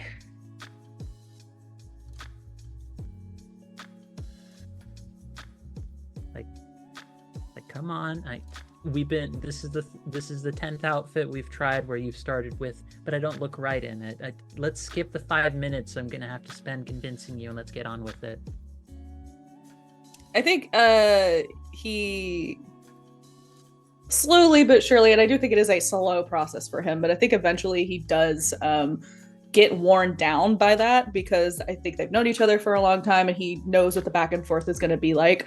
So I think at a certain point he does literally just like cut through the normal BS. And I think that there is a moment where he tries on something that has like a more, maybe like just a feminine silhouette of a top. And then just like, I actually don't know pants wise. I'm thinking of something like almost tech wear goth for him. Excellent. I love that. Right? But very very femme as far as like top half goes, and then the rest of the silhouette is a little bit more androgynous. But I think he wears it, and I think he actually has a moment where he's like, he looks in the mirror and he's like, oh, these are my clothes. This is my silhouette. And I think he has like a moment where he like leaves the dressing room and just like looks at her. It is speechless. There's a big smile on her face.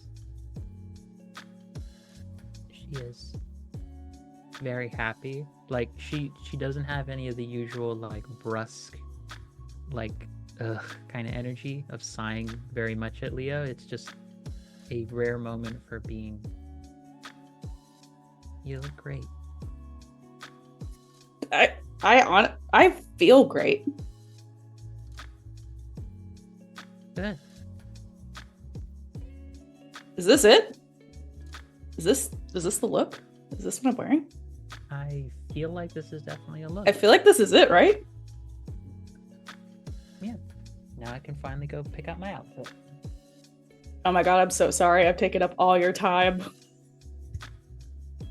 It's the story of my life right now. I know. Do you want help? No, I got it.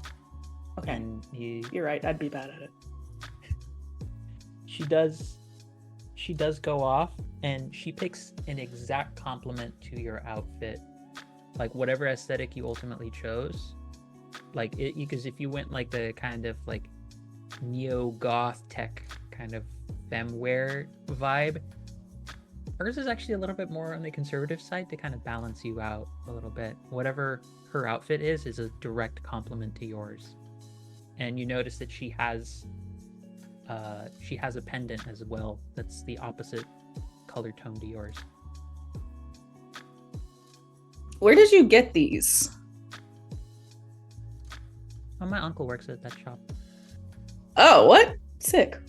I didn't know that. Yeah. You look really good.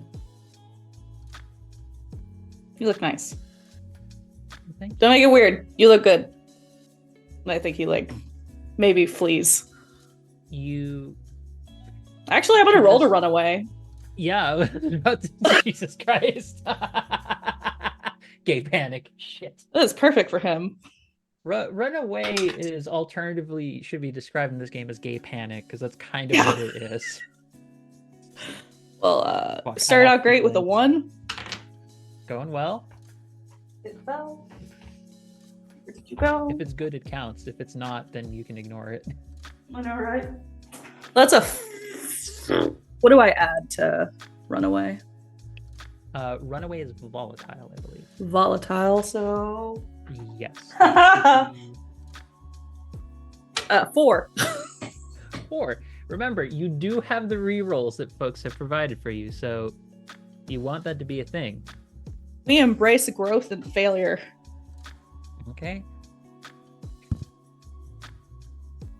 Jessica has already come in, never played in this system, is already like, mess.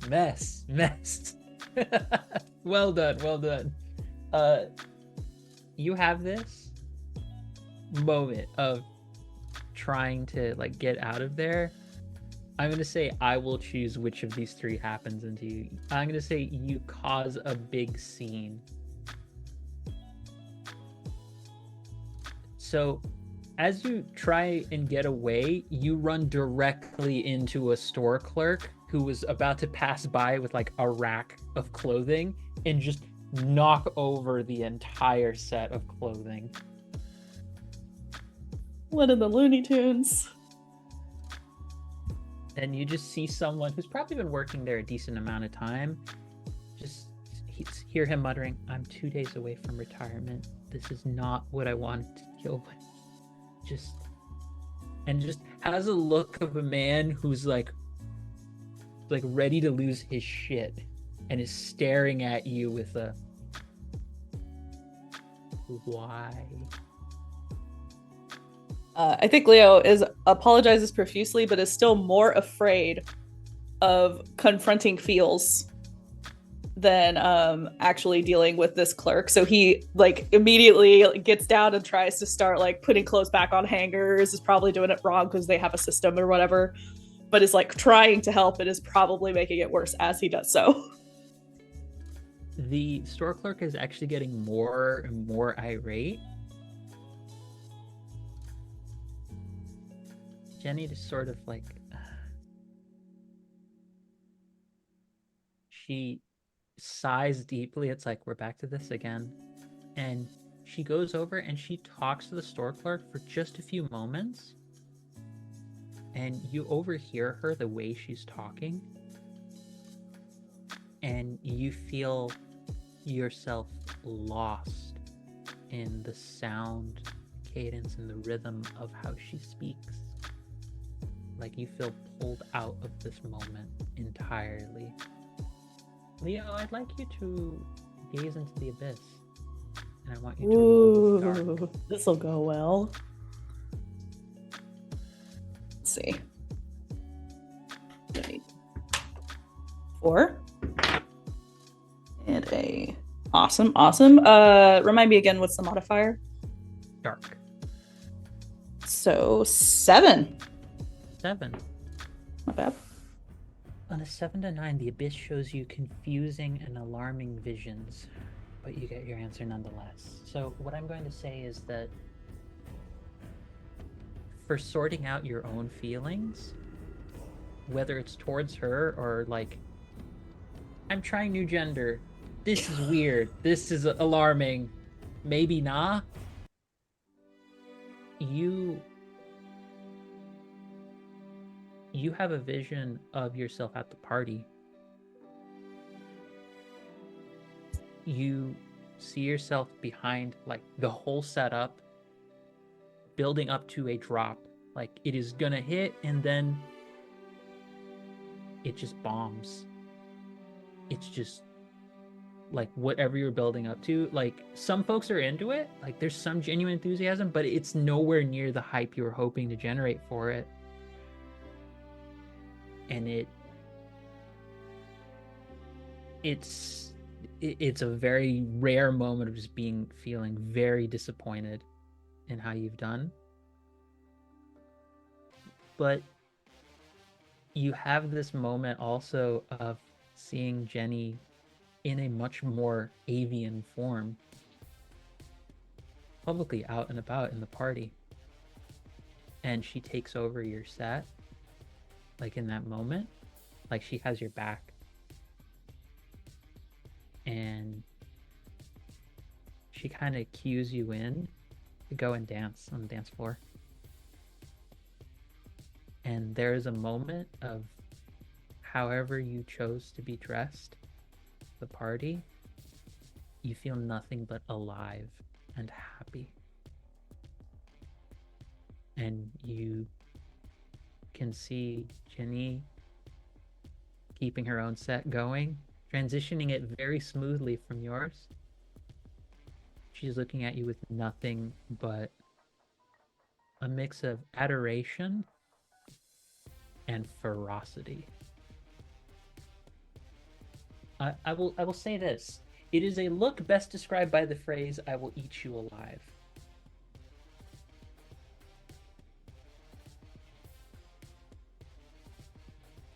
That's what you get for your vision. Is like she's like, Leo, still there? Hi. What happened? I think he's a little afraid of her. You okay? Did I do something? I don't know. I just had like a very weird. I don't know. I'm fine. It's okay. Maybe we should get ready. Maybe we should leave though. I don't feel good. Yeah. I checked over with the clerk. The clerk's okay with everything. Okay, thanks for. Outfit, by the way. Just thanks. Again. Thanks for dealing with that. I gotta go. I gotta get out of here. Yeah, of course.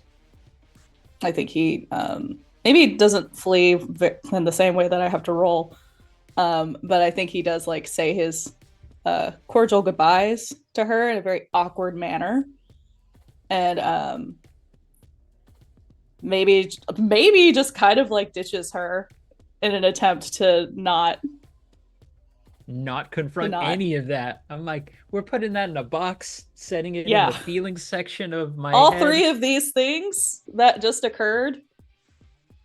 Nope. Gonna set that over here and not deal with it. That's for the dissociation period to handle. That is tomorrow's problem. So it is day of party, folks.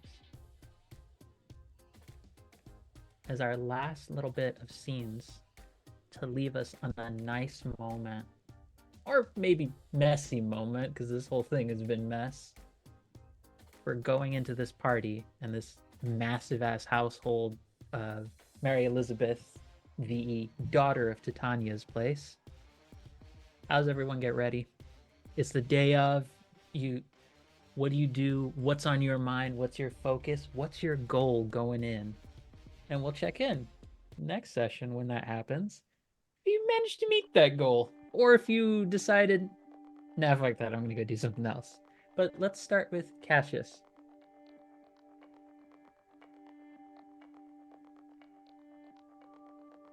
Sorry, my earpiece was cutting out again. Can you repeat the question?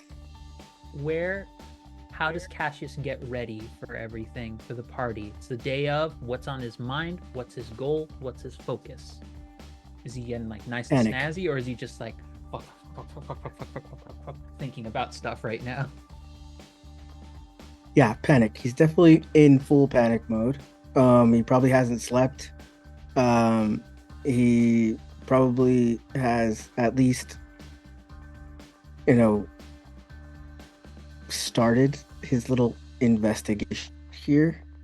Um, but he's also like he knows he's gonna go to the party. Um, so he kind of last minute runs and jumps and gets a shower in and tries to look mildly presentable, but he doesn't really care much. But then of course, his girlfriend's gonna be there, so he has to look a little bit put together. So then he probably puts at least we'll say like 75% of his what'd you say what's the word I'm looking for, not quite energy, but like Attention. he doesn't half-ass it. He's 75% it. So you know what I mean? So he Three-quarter looks at asses least it? passable. Yeah, he 3/4 asses it. So at least look presentable. Hearing it said back, I regret my choice of words. But okay, so he's looking good. He's not looking like he just rolled out of bed, but he's definitely got like a oh shit, I got stuff going on in my head vibes. So that happens. Yeah, like if you came up on him, he'd probably jump a little. He's a little finicky Which, or whatever. Khadijah, double quarter ass. Jesus Christ. Bless you, chat, for your cursed statements. You do have a moment where in the midst of the panic and everything where Khadijah does come by your room. She's like, hey, you're definitely going to the party. I'll see you over there with Jeremy. Hey, you're looking really good. Keep together. And notes, I haven't seen Vivi that much lately, but I'm sure she's going to be there too, and can make you really happy. So you got this. Try and enjoy yourself, okay? Yeah, I got this. You too. And don't forget. What's the time? 30 minutes. Okay. Just making sure. He's very, he wants to let her go. He doesn't want to spring this on her because then it's going to sound like, oh my God, my big brother's making up stories to keep me from going on a date. But he's still going to be able to watch and see everything some way, somehow. Or he's going to try, at least. Okay. I assume drive yourself over, head on over to the party. Oh, yeah. Deny. Day of the party. What's on your mind? How you feeling, bud? After all that. Deny is blood drunk and stalking Mary Elizabeth on social media. He finds the girl that he's in love with in like one of the background photos, and then he starts stalking her page, and then he's gonna call Leo because he sees that she's a fan of Leo's channel. He's like, maybe Leo can help me fix this. Hey, it's my buddy. We're friends. I'm a nice guy. I'm sorry. My audio cut off at the last bit, so wait, say that one more time. So he's blood drunk and social media stalking Mary Elizabeth. Got that. Figures out that the Fae love of his life is actually one of her friends, so she'll definitely be at the party. So he starts stalking her social media and learns that she's a fan of Leo's YouTube channel. So he's like, that's my end. I can have Leo kind of help me grease the wheels and like apologize to this woman. Leo's not gonna have anything to focus on during this party. Set to curate. It's gonna be a problem for Deny. Okay. So you are heading to the party real soon, but with all of this information, with the goal of I have an in. This girl's gonna fall for me. I know it. That's the hope. I'm like, I'm just trying to be a nice guy, even though I fucked up very bad at the beginning that early. Shit. What can I say? I'm a vampire. You know, it comes with the territory. He's truly living up to the best and worst aspects of a vampire. So we have our vampire is heading off real soon for that. And last but not least, Leo. Jenny's shown up like in a ride at your place. She's not like in any way like giving pressure to make you like take the ride with her. She's like, if you want to come, like she's just sort of waiting on the sign. She's like, hey Leo, have a ride for you. If you want, you can come on your own. I just figured I'd come by and offer. I think by now Leo has like had a good sleep and recovered from his abyss gazing terror, and is back to, and probably wants to ignore that interaction with her ever happened. So he is his usual jovial, playful self with her, I think. And he's just like, yeah, no, thanks, man. If you want to come in, you can. I'm finishing up some last touches on the set list, and I wouldn't mind your opinion. Yeah, sure. Let me can take a look. And he's like looking at stuff. He's like, this is wow. These I didn't even know. Was this on Spotify yesterday? Yeah, Damn, I must have missed it. Okay, it's so good. It's really good. It's like so good. You're gonna do great. Like genuinely, I say that without actually like trying to build you up for once. I hope so. Hey, you got this. Thanks. Hey, and just so you know, I passed this along to both Cassius and to Deny. This is your GM telling you this as well. I'm God here. No one can tell me otherwise. Anyways, my favorite statement to say whenever you're MC or GM of the game. The invitation did mention that folks might be open with the whole supernatural stuff, just so you know. So if you want to have a bit of fun at the party, I'll keep a lookout, is all I'm saying.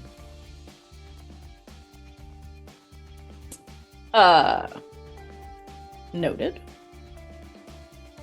Okay. And I wasn't really expecting that. Yeah, no, I think Mary Elizabeth cast a glamour on the whole thing that's made it so that even if people, not supernatural people go, they're gonna forget about the night, so there's no risk about any, secrets coming out, that kind of thing. Okay. Just a thought. I mean, I kind of wish I knew more than hexes. You want, you can come in with me looking a little bit more extravagant. Yes. You get me sometimes. Yes, that. Let's do that. This work, and you watch as her whole form shifts, and she has it's because this is me and I have to do this. It has almost like a phoenix motif with the siren-esque kind of like body, but the feathering is like red, yellow, gold, and orange kind of like patterns and colorations, with the tips being white. It's something. What the fuck? She goes back to her normal everyday form. I'll explain it on the way. How long have you been what are you? I'm a siren. How Ever long have since you you been a hired siren? me on, I thought you knew when you hired me on. No, I did not know that. I had no idea. That explains a lot, though. Is that why you don't ever want to get chicken nuggies with me? I mean, yes. Actually, yes. Well, It depends. There's not really any actual meat substance left in them by the time you're eating them, but you know, They're good. Okay, then what's the problem? Wait, no. Then what is the problem then? If there's no chicken in the chicken nugget, why won't you eat the chicken nugget? Checkmate, the Jenny. chicken nugget's not the problem.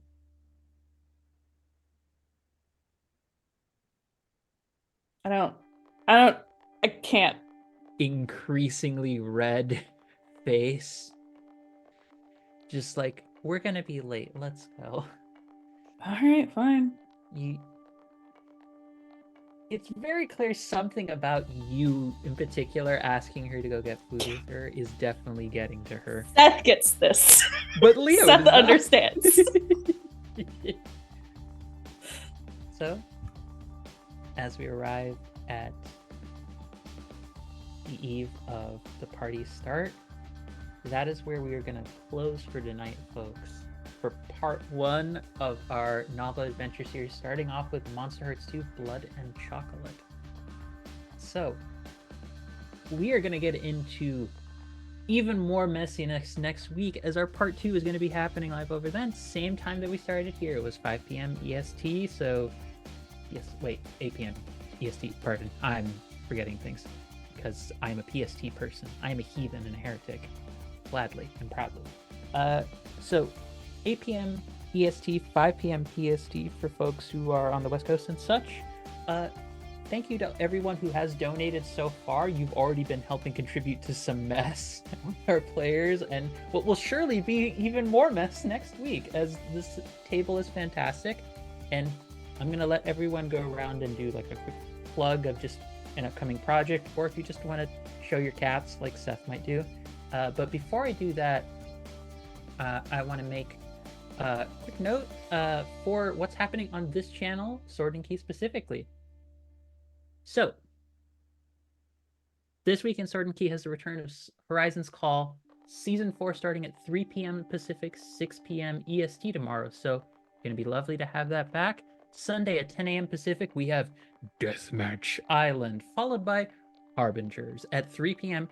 Our finale, as I mentioned before, of this series is going to happen next week at the time I mentioned. And on Saturday the 17th, we're going to have a special one-shot of Sanctuary with game creator Megan Cross, which there may or may not be a familiar face among the player base for that one. And I'm super excited for that because it's so many world-building feelings, and I just get to sit there and be like, I will break all of you with emotions, as I am inclined to do, because I'm a dramatic bitch. You're welcome. And I'm gonna pass this on over one at a time to each of you to just quickly say who you've been, who you are, and the upcoming project, or just something you're involved in to hype yourself up. We've had a fantastic rolling set of images showing different things that our entire cast is involved with and such. That was the work of, I believe, Gona and Ava, who has been a fantastic producer for us this entire time. Thank you so much for that. So, RM Virtues, the wonder, the myth, the legend. Please tell us what's something you're working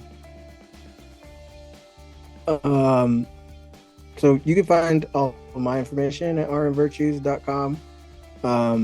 I'm not really working on anything per se right now because I just finished edits for 2 projects, so I'm resting. But you can go to my website, you can find all my books there, and then also coming in June, I'm involved in a Kickstarter for a book series with other romance authors, including Katie Robert, and I'm doing a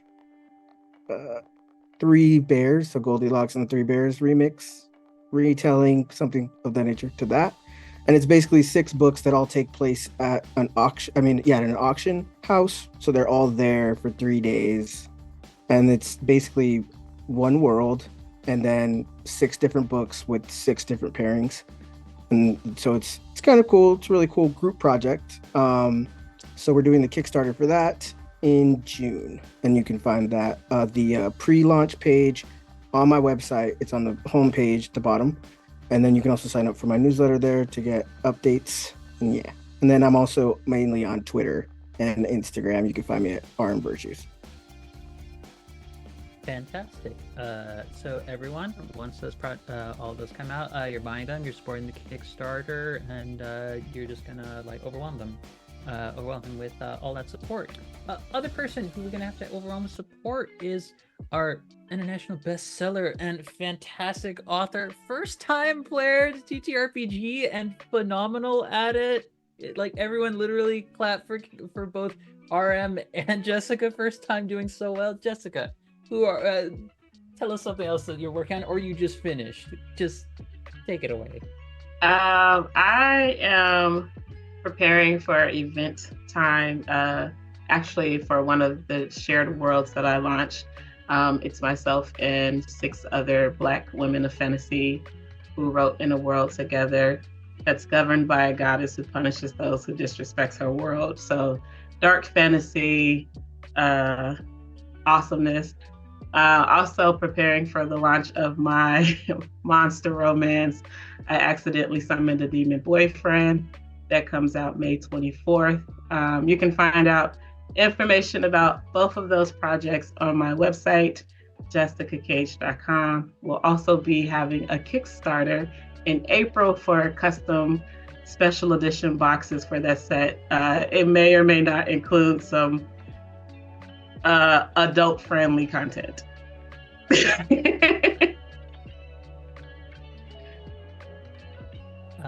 I never get to say this, so I'm going to use this occasion to use it. Rule 34, artists, go! Anyways, I love that you literally have a book coming out of I accidentally summoned a demon boyfriend. That is the most accidentally anime-esque title I have ever heard for a book, and I love it. It's so much. Oh, it's so much fun. That's why when I saw this, I was like, "Monsters, yes, let's go." Give me just become the flaming Elmo emote of just fire. Give me and another individual who embodies that emote and that energy to a T, and is an absolute delight to have gotten to play with for the first time. Our own fantastic Seth. Hello there. Hi, it's me. This was my first streamed game in a year. So this was wild. I have been trying to get into more projects because, it took me a while to get back into the rhythm of wanting to do things like this. And I'm so glad that I pushed myself to do it. I could not have asked for a better table for the first time in a year. I could not have asked for better people behind the scenes. Everybody's hyping me up and being like, "Oh my God, Seth, I miss having you at tables." Hearing those things has really just done wonders for me, and trying to be like, oh wait, maybe I should try these things again. It's been super fun, so thank you, all of you who have been so sweet to me in my return.